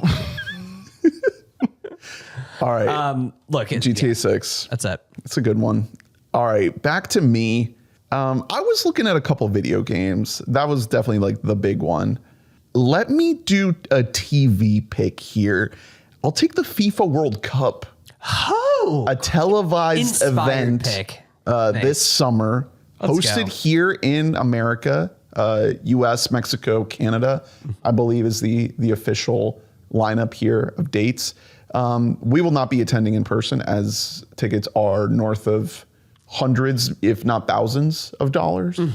But I'm excited. Like $3,000 for qualifying matches, which fuck. I'm excited to see my native Colombia, see if they go the distance. I think they went to the semis 4 years ago and they went to the final during the Copa America Cup against Argentina, which was an amazing matchup. It's the biggest sport in the world, FIFA. Is it? Soccer, football. All right, Drew. I wouldn't have known. I like how you follow up me talking about like the ethics behind the video game community, but you're like, I'm going to take FIFA, probably the most corrupt corporation that there possibly is. Listen, we're not in fucking Qatar anymore, at least. Yeah, we're in the United States of America, where everything is completely above the line here. There's no corruption. Really good. We don't have to worry about like possible like deportation fears in the middle of. We have, what was the prize that Trump got? The FIFA like Peacemaker Award. Yeah, FIFA Man of the Year or something. Everything's fine. How many picks are left? So we have selected. You have 3 left. I have only 3 left. Yeah. All right. One of them is going to be. You're rounding out 7, starting round 8 right now. Here's one that I was really counting on being. Wait, we're starting round 8. Oh, okay. 7, then 8. Yeah. Stop getting in my fucking head. One is one that I was really counting on being here later that I think could be a major hit, which is October by Jeremy Saulnier. Hey, nice. This guy fucking owns. I love Rebel Ridge, which is his most recent film. Great Obviously, movie. his best film was Green Room, which was some time ago at this point. But this guy can make some fucking movies, and this is him dipping back into horror because Rebel Ridge is not a horror movie; it's way more of an action film. I'm just ready for it. I don't know. I'm failing to see what could go wrong here. It's Corey Michael Smith, who seems to be a known entity coming up. Yeah, so hot right now. He's Chevy in in Saturday Night. He blew me away in I Am Naive. Mm-hmm. He's a scene stealer in that. Is he one of the Beatles? Mid-December. No, he should be. That'd be cool. You would think, Throw right? him in there. He's basically Harrison, whatever. What's the difference? It's also Chase Sui Wonders, who was in the studio. Sophie Wilde, James Badgedale, Imogen Poots, Young Mazzino, who I don't love in The Last of Us Season 2, and of course Stephen Root, who we love. Should be good. There's almost no description of this film available, but it's done shooting and it's called October. So I would give you one guess as to when it might come out. Yeah. If not Halloween. If not this year, then maybe next. But Letterboxd says a fugitive thriller set during Halloween. Truly, truly excited for it. This guy just knows how to make a movie. He knows how to work with not a huge budget. He knows how to work with not huge stars. He makes the most out of what he has as a filmmaker. I really like the guy. All right, you got another pick here. Fuck. We're Take September. there's still a ton. Should we do 10 each? Honestly, we might as well. There's so much. We could just make it 30. Why not? Let's just do 10. There's so much. Yeah. Like, why wouldn't we? Let's make it an even number. Yeah. This is so funny. I thought this was going to be like a normal length podcast. No, shut up, you idiot. All right, so I'm missing prime time at the Olympics right now for you. what's for this on? Is it podcast. figure skating? Well, it's prime time, so they kind of just show the highlights. Oh, that's right, because it's Italy. Yeah. It's like 3 a.m. there I right was now. watching it live during work, but then I got too busy. The hero slop lovers are disgusted by us so far. I mean, it's not looking superhero great. slop? Oh, yeah, I don't care about any of that. The last few years of superhero movies have been really bad. There's one thing that, well, I'm not going to take it, so I can say it right now because I'm not going to take another video game. But there is one. Mario? No. There is one superhero thing that's coming out this year that I am excited for, which is the Wolverine game made by the same studio that made Spider-Man. I was looking at that. So- are we sure that's coming out? Is that confirmed? Didn't get shown at the State of Play. Yeah. I don't think, at least. I didn't watch it, but We'll see. if it does, it'd be sick. I'm not going to take it. You're not going to take Doomsday? You're not going to take... I just thought I'd bring it up. Mandalorian is kind of a superhero. No, this is the year that Drew zags. He's like, hey, man, James Marston, back in the blue and yellow. I think I'm going to come. Drew, you should get like really into superheroes and Star Wars like now. Like buy in right now. The combined age of the X-Men is like 800 years. That's a good point. Hey, it's your guy from The Traitors. What's his name? The dude. Alan Cumming? Yeah, bro. He's back. Nightcrawler. They got him. Is he serving cunt? Probably not. Oh, well, then I'm out. I'm back out. He's probably like by himself in front of a green screen crying. I'm not in love with anything that's left. There's a lot of stuff. It's just there's a ton of stuff. It's just like we don't know how it's gonna go. I'm gonna take The Devil Wears Prada 2. Okay, there you go. Just why not? I don't know. The most rewatchable movie of all time, or what is Of it? the 21st century. Yeah, maybe the 21st century. Yeah, I don't know. My wife, my daughter, That was heaven. I just stick around for it. Did you hear the thing about how he's rewatching Game of Thrones from the sauna on mute? Yeah. With like the iPad like outside of it. Yeah. Dude, he's re-apexing so hard. It's crazy. His brain. We've never seen He level stopped right eating now. carbs and his brain is so Like- sharp now. Hot water with lemon. What the fuck are we doing drinking beers right now? Should we be pounding hot water with lemon? Yeah, the podcaster drink. Yeah. Why aren't our faces like red? Like his. God, I should really get into wearing a shirt at the sauna. I wonder how the Netflix deal is going for him. Lucrative, if I had to guess. I am might not be the going to word. watch any of that on Netflix. Well, fuck you I then. can't do it. I do it. Devil Wears Prada 2.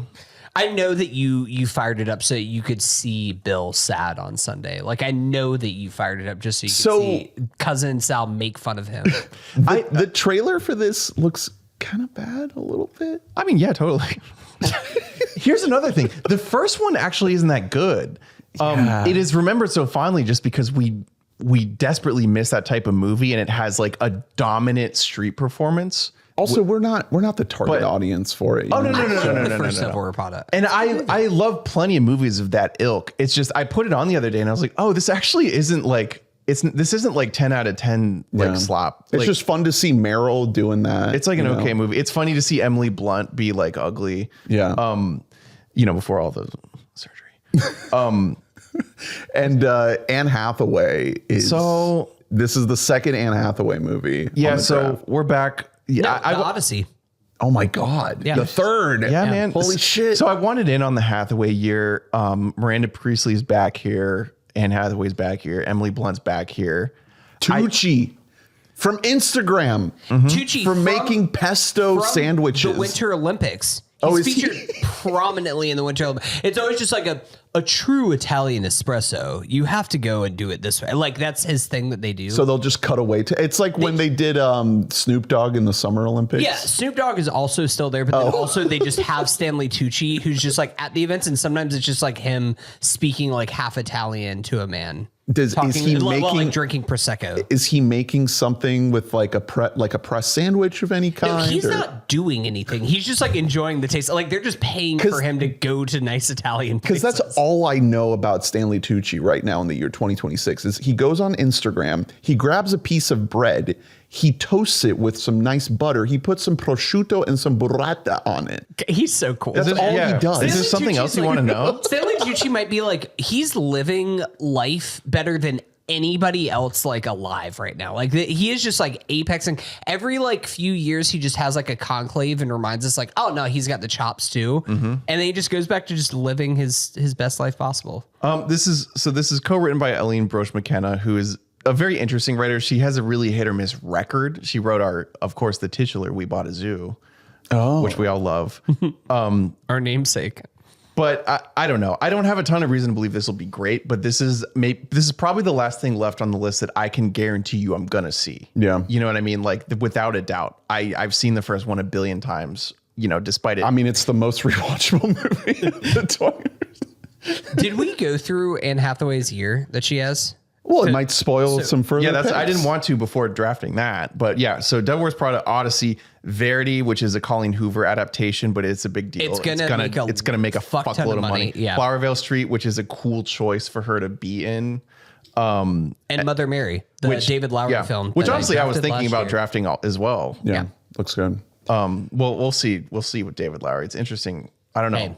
to see how adaptable he's going to be. Okay, I'm next up. I'm taking the first album of the draft late here. It's the new Thundercat album, Distracted, which is confirmed. We have a single. The first, this is my birthday album. It comes out the day before my birthday, April 3rd.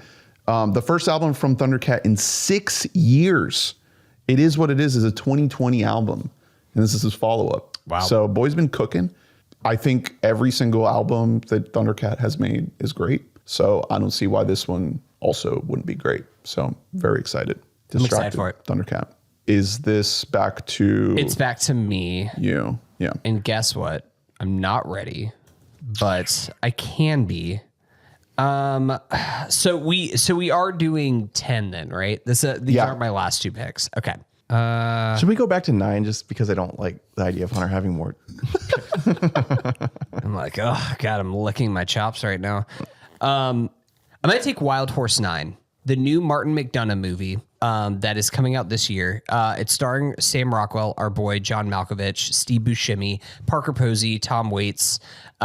The logline is set in Santiago, Chile in 1973. The film follows CIA operatives Chris and Lee, whose trust in one another is tested to its limits on a trip to Easter Island. We know that our guy Martin McDonagh can do distressed friendship. Yeah, distressed friendships together.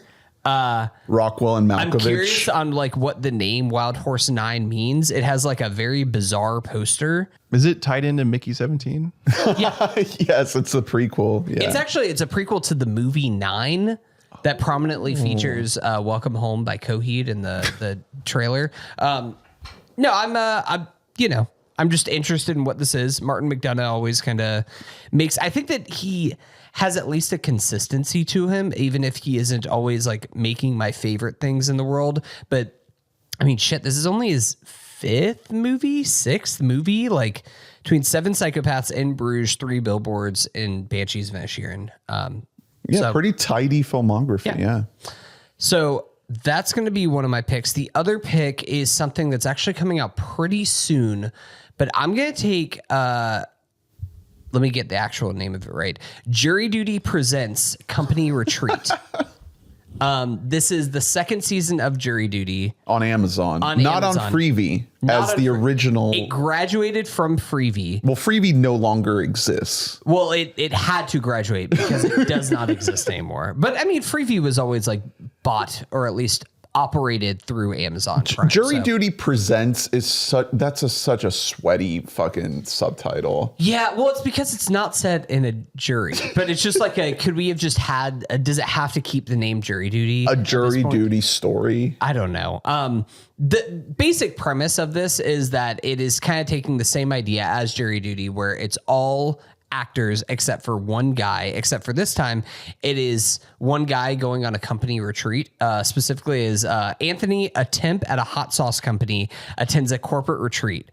As the founder prepares to step down, the getaway transforms into a clash between corporate ambitions and small business values. Unbeknownst to Anthony, it's all staged. So I love all of like the little bits about this. The fact that it's at a hot sauce company is just like a genius idea, because everybody, if you ever like see some like influencers or whatever that like work for hot sauce companies, they're all fucking insane. So like, I'm sure that they can really play into that. I'm sure the guy they got here, Anthony, is like one of those dude bros anyways. So I can't wait for this. Like, I love Jury Duty. That was one of the great surprises of a couple of years ago. I didn't really know how they were going to recapture the magic of that. So I'm glad that they're doing a slightly different version of it. And yeah, here for it. All right, back to me. Going TV here. Mm-hmm. I'm going to take Beef season 2. Mm-hmm. That was another one I was awesome between. It's a good pick. It's our boy from May December. What's his name? Charles Melton. Mm-hmm. Yeah. Oscar Isaac, Carey Mulligan. Who's the other one? Is it Kaylee Spaney? Spaney, yep. 2 couples beefing. Really like the first season, with Steven Yeun and Ali Wong. I'm sure it's, even if it doesn't fully recapture the exact same thing, it doesn't need to. It just needs to get these actors cooking and do, crazy stuff that ends up being emotional and captivating, which is exactly what the first one did. So hopefully they don't try to just replicate the exact same thing. Hopefully it tries to be new to some extent. But, now we've seen what that talent goes for beyond that first season with something like Rental Family. There's been other things that they've done, the team from Beef, beyond that first season, which was a few years ago now. Was that 23? Yeah, that sounds right. So back I'm excited. I love Beef season 1. So, and I like that they're doing like the anthology take on this story. Like I have high hopes for this. Could this be a little bit of a redemption for Oscar Isaac? You know, Frankenstein didn't really quite work for a lot of people. So hopefully this captures a lot of the same energy that people want from him, that maybe they didn't get from Frankenstein. I personally enjoyed his performance, but you know, I see why that wasn't quite what he's calibrated for. You can look me in the eyes. I thought that he was bad in that movie. Should he have been nominated? We didn't nominate him for bad best performance in a good movie. And here's the thing: Best performance in a good movie, or worst performance in a or in a good worst movie. Performance in a good movie. There, that's the one I meant. Is possible. There should be an Oscar called Best Performance in a Good Movie. Worst performance in a bad movie is better. Like, who was in a thing that sucked and also they were bad for it? Thunderbolts is the other thing that the Beef team did. So yeah, Thunderbolts was pretty good. Yeah, Jake Schreider did a bunch of episodes of season 1 of Beef. Hikari did the pilot and was, I think, involved. I guess Lee Sung Jin did the finale, and I don't know if all those people are involved here for season 2. But I'm assuming that there will be a lot of carryover with the behind the scenes. So yeah, that is my pick. It's now to Drew. I need to have him. These are my last 2, correct? Yeah. Yeah. So I need to have a music pick. I'm going to take Isaiah Rashad's project, which is going to come out this year. Oh, I didn't know that he had a Almost definitely. Okay. Just a few days ago, he was saying that this is his best thing he's ever made, which, hey, usually when an artist makes a new album, they say, hey, this sucks. Don't listen to it. So I'm listening. Its working title is All My Heroes Are Junkies. He hasn't made anything in 5 years. Wow. He's never made anything bad. He's so good. So I kind of have a lot of faith it's going to be great. He's been kind of through a lot personally since his last album came out. I think one of the reasons he's so unheralded is because of that. I mean, he's obviously struggled a lot with like addiction and mental illness and stuff. But then in addition to that, like all the sexuality stuff, which isn't super well received all the time in the hip hop world. I'm just really excited to hear something new from him. His last album was like very much, it felt like a love letter to where he's from, like to Tennessee. It was very, like the beats were just very rooted in like the history of hip hop from that specific area. When before that he had, ranged across a ton of different, like a variety of sounds. I think that, good chance it's going to be a little bit more of that. Like it's going to be a little bit more all over the place. He's a great beat selector. He's great at working with producers. I think it's gonna be great. I'm really excited for him. I'm stoked that he's back. My final pick is going to be a movie. I'm stuck in between 2. You want to talk it out? No. I mean, you can at this point. We both only have 1 pick left. So No, I know. It's not like you have to worry about sniping. But I don't want to sell you on something that you might not take. I'm not 100% sold on this, but give me fucking Tony Gilroy. Hey, Behemoth? Yeah. I hope this happens. I think it's going to happen. I mean this year, because this could be one of those that they just bump if it's not quite ready. Or maybe it's a fast turnaround. Who knows? We'll see. This doesn't sound like it's gonna have like a lengthy post process. Right? They could just get it done. It sounds like a small scale film. It's called Behemoth! ! Tony Gilroy fucking rocks. As a director, not very. Hasn't made a movie in a while. No, his last one was a Bourne movie that he directed, right? Yeah, Bourne Legacy with Renner, and then of course Michael Clayton. Yep, which is fucking goated.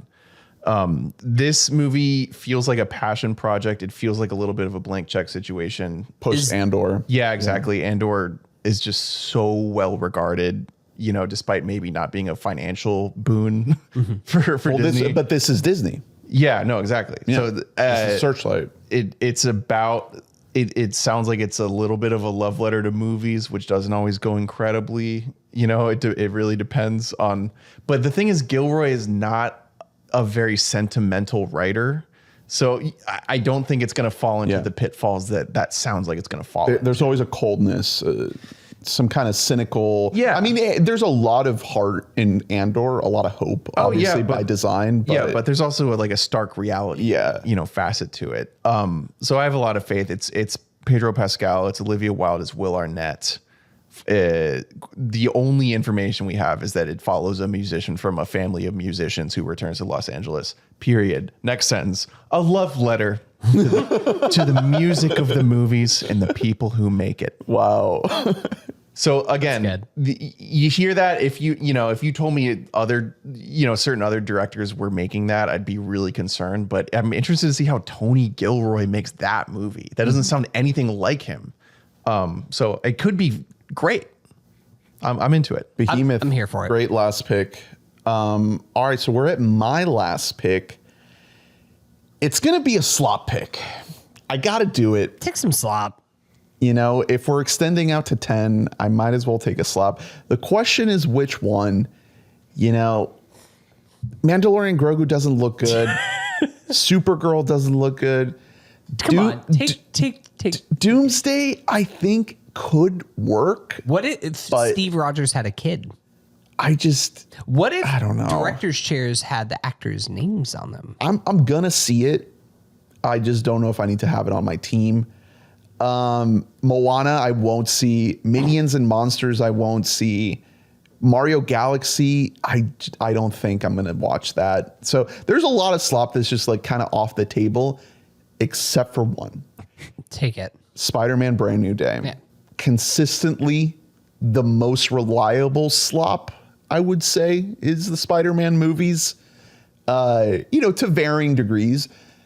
Tom Holland, he knows how to do this.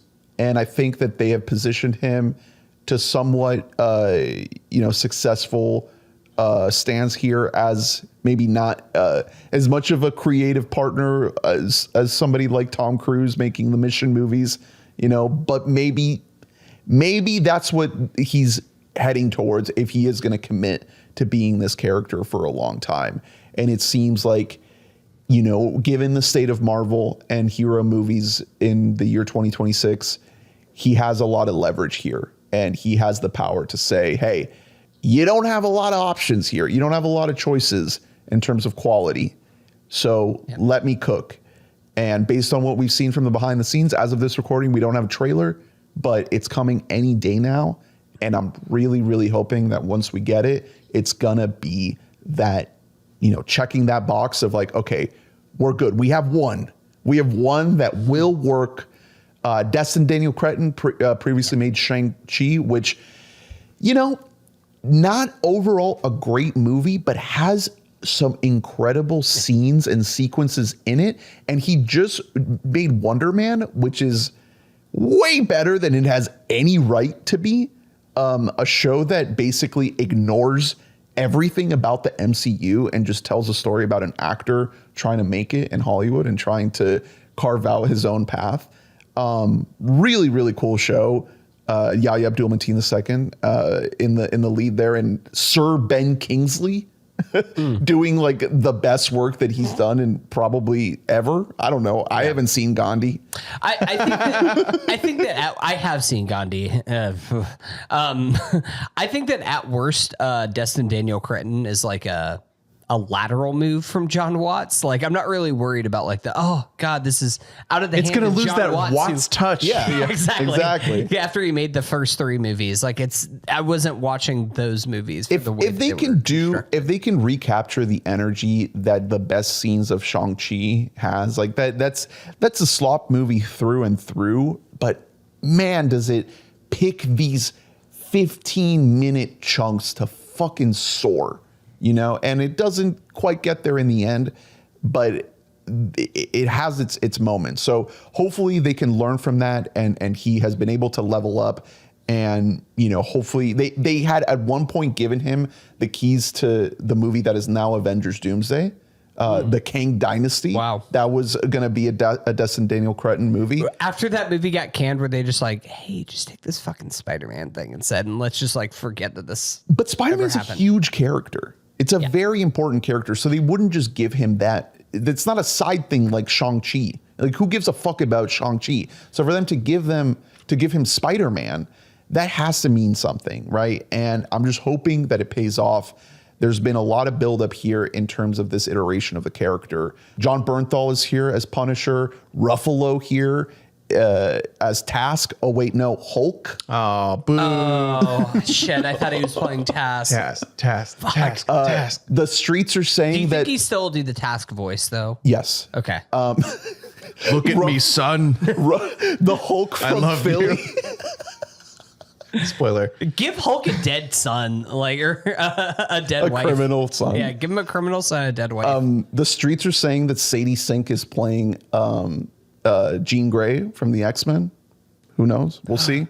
She's in this movie. We don't know who she's playing. We don't know how they're gonna introduce the new version of the X-Men after all the old fucks die in Doomsday. So I'm here for it. I want my slop. Let me eat it. All right. I'm happy for you. Hunter, final pick. It would have felt disingenuous if we didn't have like one Marvel big tentpole thing, because at least we need like one movie that's gonna make like $1 billion fucking dollars that we're gonna draft here today. So it's good to have it on there. God, this is the last pick of the draft. I'm gonna kind of talk this out with you guys real quick here, because there's a few movies that I'm really into. I know that I'm very movie centric, but Wildwood is a new Leica movie, the first Leica movie since I know they put out something since that, but it is the same director and same team that made Kubo, the 2 strings. So interested in that. Ray Gun, which is Brad Bird's passion project that he's been trying to get greenlit for like a decade plus. My worry is that the only team to greenlight it was Netflix, and that has a little bit of a checkered past whenever it comes to somebody. Other studios always saying no to somebody's passion project, and then Netflix saying like, sure. Incredibles 2 is a great movie. I love Incredibles 2. Yeah. Incredibles 2 is a great movie. It stars John Rassenberger, like IRL. Well, or is this animated? Oh, It's okay. It's animated. That would be really funny. He's just like him as like a guy. Yeah. We're like, ew, that's what he looks like. Mother Mary, I don't want to take because I drafted it last year. Can't wait for it, but another David Lowery movie. We all might regret not having that, by the way. We're so quick to forget how good Green Knight is. Right. I love David Lowery. Look, we're quick to forget how good A Ghost Story is, which is like one of the. I put that on if I. And we all saw Peter Pan and Wendy, or whatever it's called.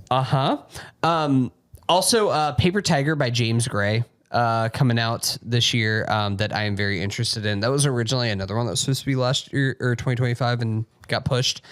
Like I said, I'm movie heavy, so I'm not going to go there. A couple TV shows that I'm really excited for. Spider Noir. I thought that might be where you go for the slop. Nick Cage. Only the black and white version. The color version looks like shit. I have not seen what the color version looks like. Oh. Looks bad. Why would you do a color version of Spider Noir? Here's no what sense. I'm going to take a music because I don't have any albums, but here's what I would take if I had another pick after this is Larry David has a new sketch show that's coming out this year. That it is like being produced with the Obamas. That is who are very, very funny. And you're not taking this? Here's the premise. It's not even a log line, but it's the pitch for the show is that David will star in the limited series as historical characters who, quote, didn't change history. So it's just him playing like So like other Benedict guys. Arnold or... Well, he did change history. So I'm I thought he assuming it's tried just, and other failed. guys. Well, he did. Hey, he lost. See the PBS 10-part series. I want to. 5-part, whatever. 5-part, 2-hour episodes. There it is, 10-hour. I'm going to take music. And I am going to take the new Death Grips album that by all accounts is pretty much like made and ready to go. A picture was posted of them in the studio. Yeah. This is just by all accounts is just going to be Zach Hill on drums and MC Ride on vocals, which if you were going to lose one of them, it's okay to lose Andy Morin. Like that's the one that you want to lose out of the 3. I love Death Grips. They're very cool. At this point, it's been what, fucking long time, 7, 8 years. Was it Year of the Snitch? Year of the Snitch came out. I think that was Fucking a 2018 awesome album. Yeah. It has been a hot minute since they have released anything new. And look, I'm here for Death Grips. I think that they are like one of the coolest groups of our time. Like even like obviously The Money Store was like the album that made them blow up, but they've just been consistently putting out really cool and really interesting work.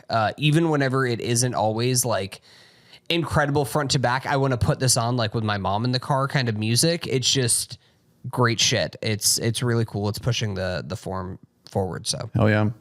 here for it. A couple shout outs of things we didn't pick. There's a movie by Boots Riley. Yeah. Who made Sorry to Bother You. I love Boosters. I love Boosters. Yeah. That was on my long list. I'm a Virgo was a show he made for Amazon that apparently wasn't very good. I didn't see it. I can't speak for myself, from my own experience, but I love Sorry to Bother You, or at least most of it. So I love hopefully Boosters this will be is opening South by Southwest this year, so we're gonna find out pretty very soon. Yeah. That Glenn Powell movie that's about to come out of him killing all his family to get rich. How to Make a Killing. No other choice. It literally looks like no yeah. other choice except with family. That could be fun. Artificial, the Luca Guadagnino movie about Sam Altman. I'm not interested in a movie about Sam Altman. I'm also not very interested in a movie about Rupert Murdoch, which Inc., which Danny Boyle is making. The Altman one in particular feels like we need to make that in a few years once we have too soon. Yeah, once we have a better handle on, like, what if the AI bubble pops and it turns out this guy didn't matter? Yeah, And then we made this movie. It's too soon. Yeah, like with The Social Network, we had enough time to know that like this guy is Satan and he deserves a movie that paints him as Satan. Speaking of which, Social Reckoning. so Written and directed by Aaron Sorkin. Aaron Sorkin directing a movie. Mikey Madison, Jeremy Allen White, Jeremy Strong, Bill Burr, Winmi Musaku, Billy Magnuson. The cast is great. The cast is great. When has he made a good movie last? Ever? That he directed? He directed. I mean, yeah, but also I like Molly's Game. I'm a defender of Molly's but Game. also written. I mean, he's past his prime in Yeah. terms of writing, and He's like a joke of himself. yeah, and I think the last one was Steve Jobs, which we're now at 11 years from. he's lost his edge in real life. Like anything that he says is so Cringe. Like, he's so full of shit. He's such like an annoying centrist. The Mitt Romney should run on the Democrat ticket op-ed. Never forget. Yeah, take it from me, an old white guy. I have an interesting take here, which is I'm a Republican. You fucking idiot. Guys, The Bride? The Maggie Yeah. Gyllenhaal film? That's- I'm hearing bad things. That's part of my. I'm still just here like for it. The morbid curiosity group. That also includes Michael in that group.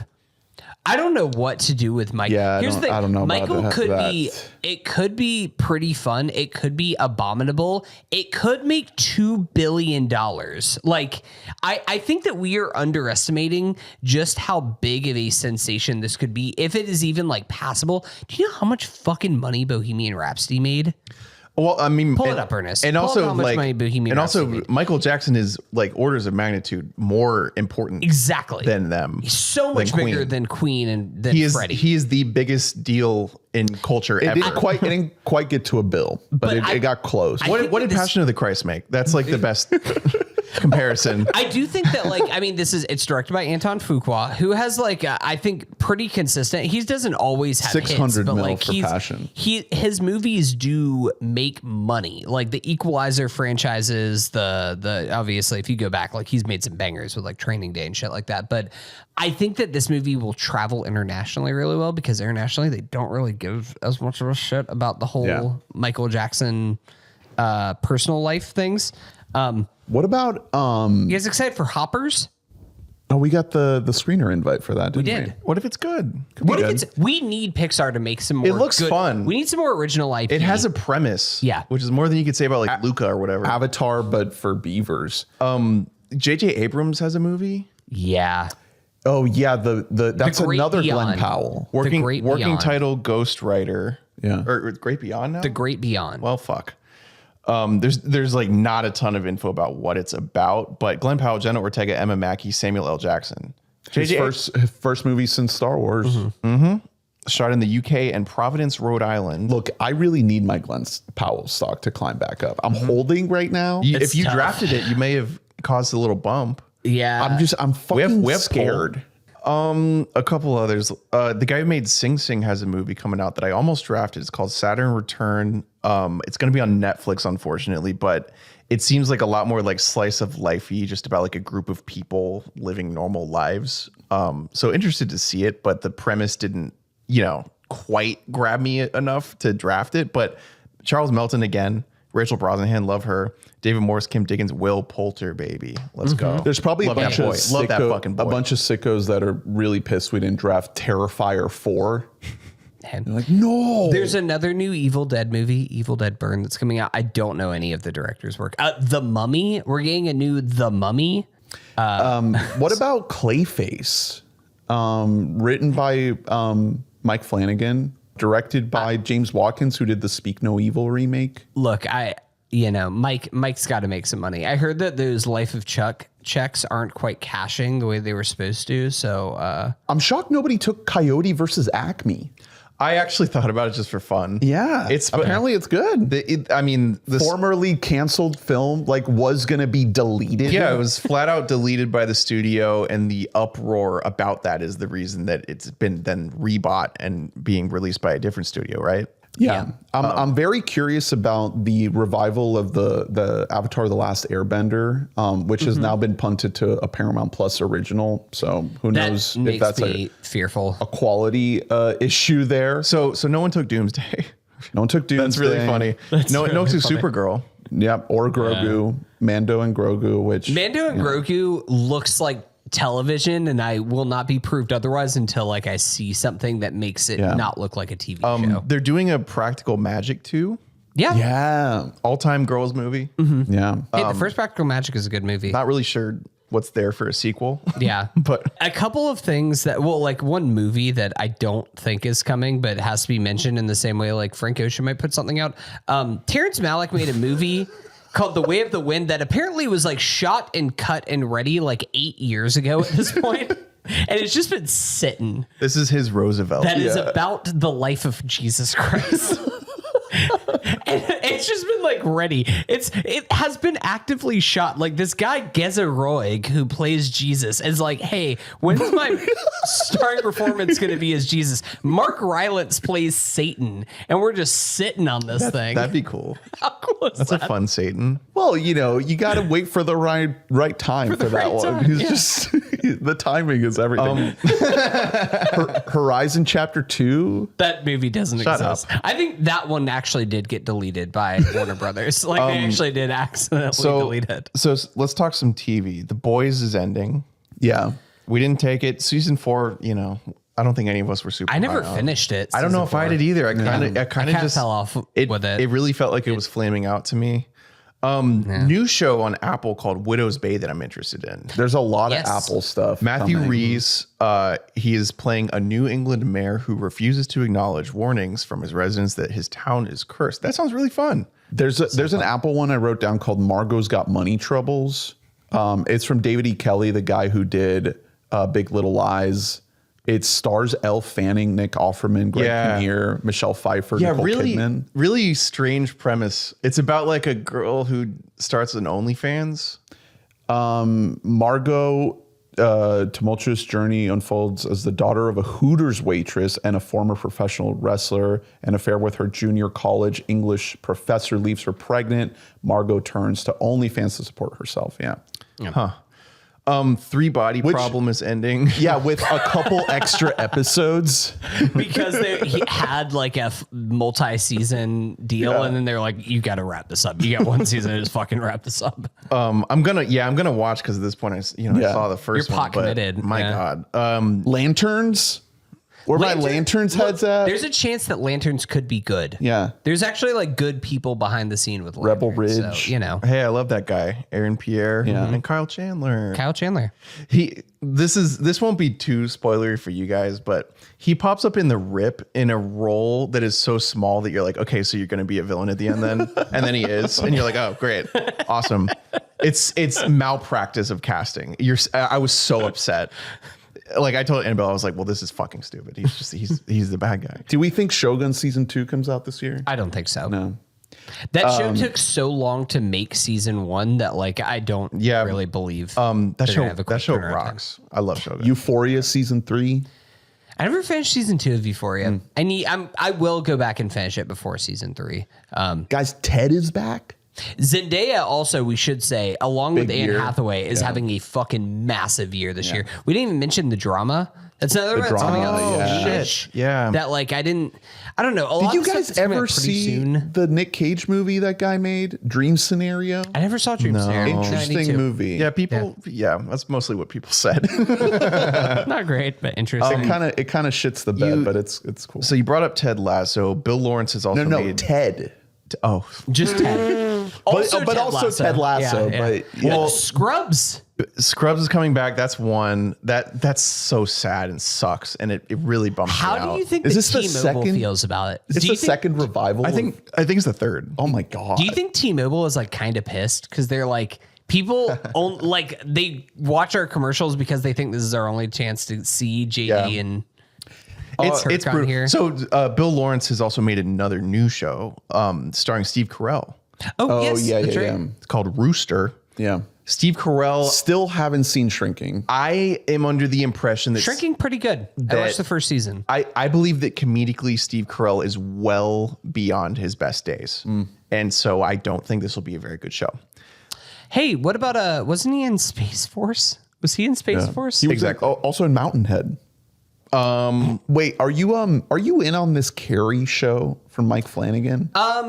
Is that coming this year? Yeah. It's happening. I look, I'm gonna watch anything that Mike Flanagan does, so I'm here for it. Like, especially Mike Flanagan TV. Like, I think that I'm happy that he's back in movies again, but I do have a little bit of like, is his writing style better for long form? Yeah. So, look, I love Carrie, so I'm Right. I mean, the Carrie's original a and the remake 5-star movie. So yeah. Music. No one took there's an announced Gorillaz album. Oh yeah, with a date and singles. coming very soon. a couple weeks. I like the singles. I need to hear it as part of the whole. I don't want to like dive too into that, but I'm excited for it. Stereo Gum published their 200 most anticipated albums of 2026. And like all music speculating, it's really funny because beyond the things that have a date, it's mostly just them reading the tea leaves and being like, well, this guy said he has something. There's one single from this guy. I just wrote down my faves on the list. Isaiah Rashad was number one, but Rolling Blackouts Coastal Fever. Oh, there's a new one. Okay. Again, Let's this is in their go. tea leaf section. There's no date or anything. Steve Lacy, another one. He has his album is done though. The Internet is coming back. Yeah. Okay. Where the fuck did you guys go? Hell yeah. They were It's been like 10 years. They were so Yeah. good and so ahead of their time. Cameron Winter, Good Chance. If you want me to pay my taxes, He might just be a guy that like dumps multiple albums a year. I gotta He might just be make full more of music. money. No. You said Thundercat, Proto Martyr coming back. Dude, Proto By the Martyr, way, did you guys watch the Tiny Desk?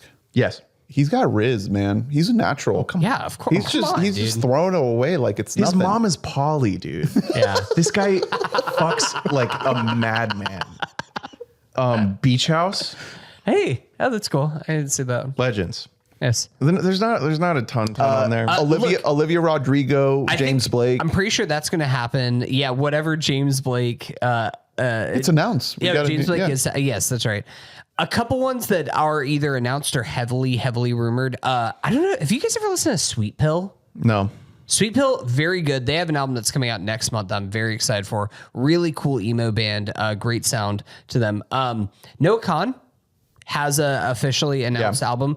I really love his last album. I think like it taps into like a certain type of like folksy pop that is actually like really good, and It's he based is on deserving of blowing up to the point that he has. So I'm into that. Based on the first single, it sounds like he's going a little more rocky here. Yeah, I'm here for that. That's a good evolution. I enjoy that.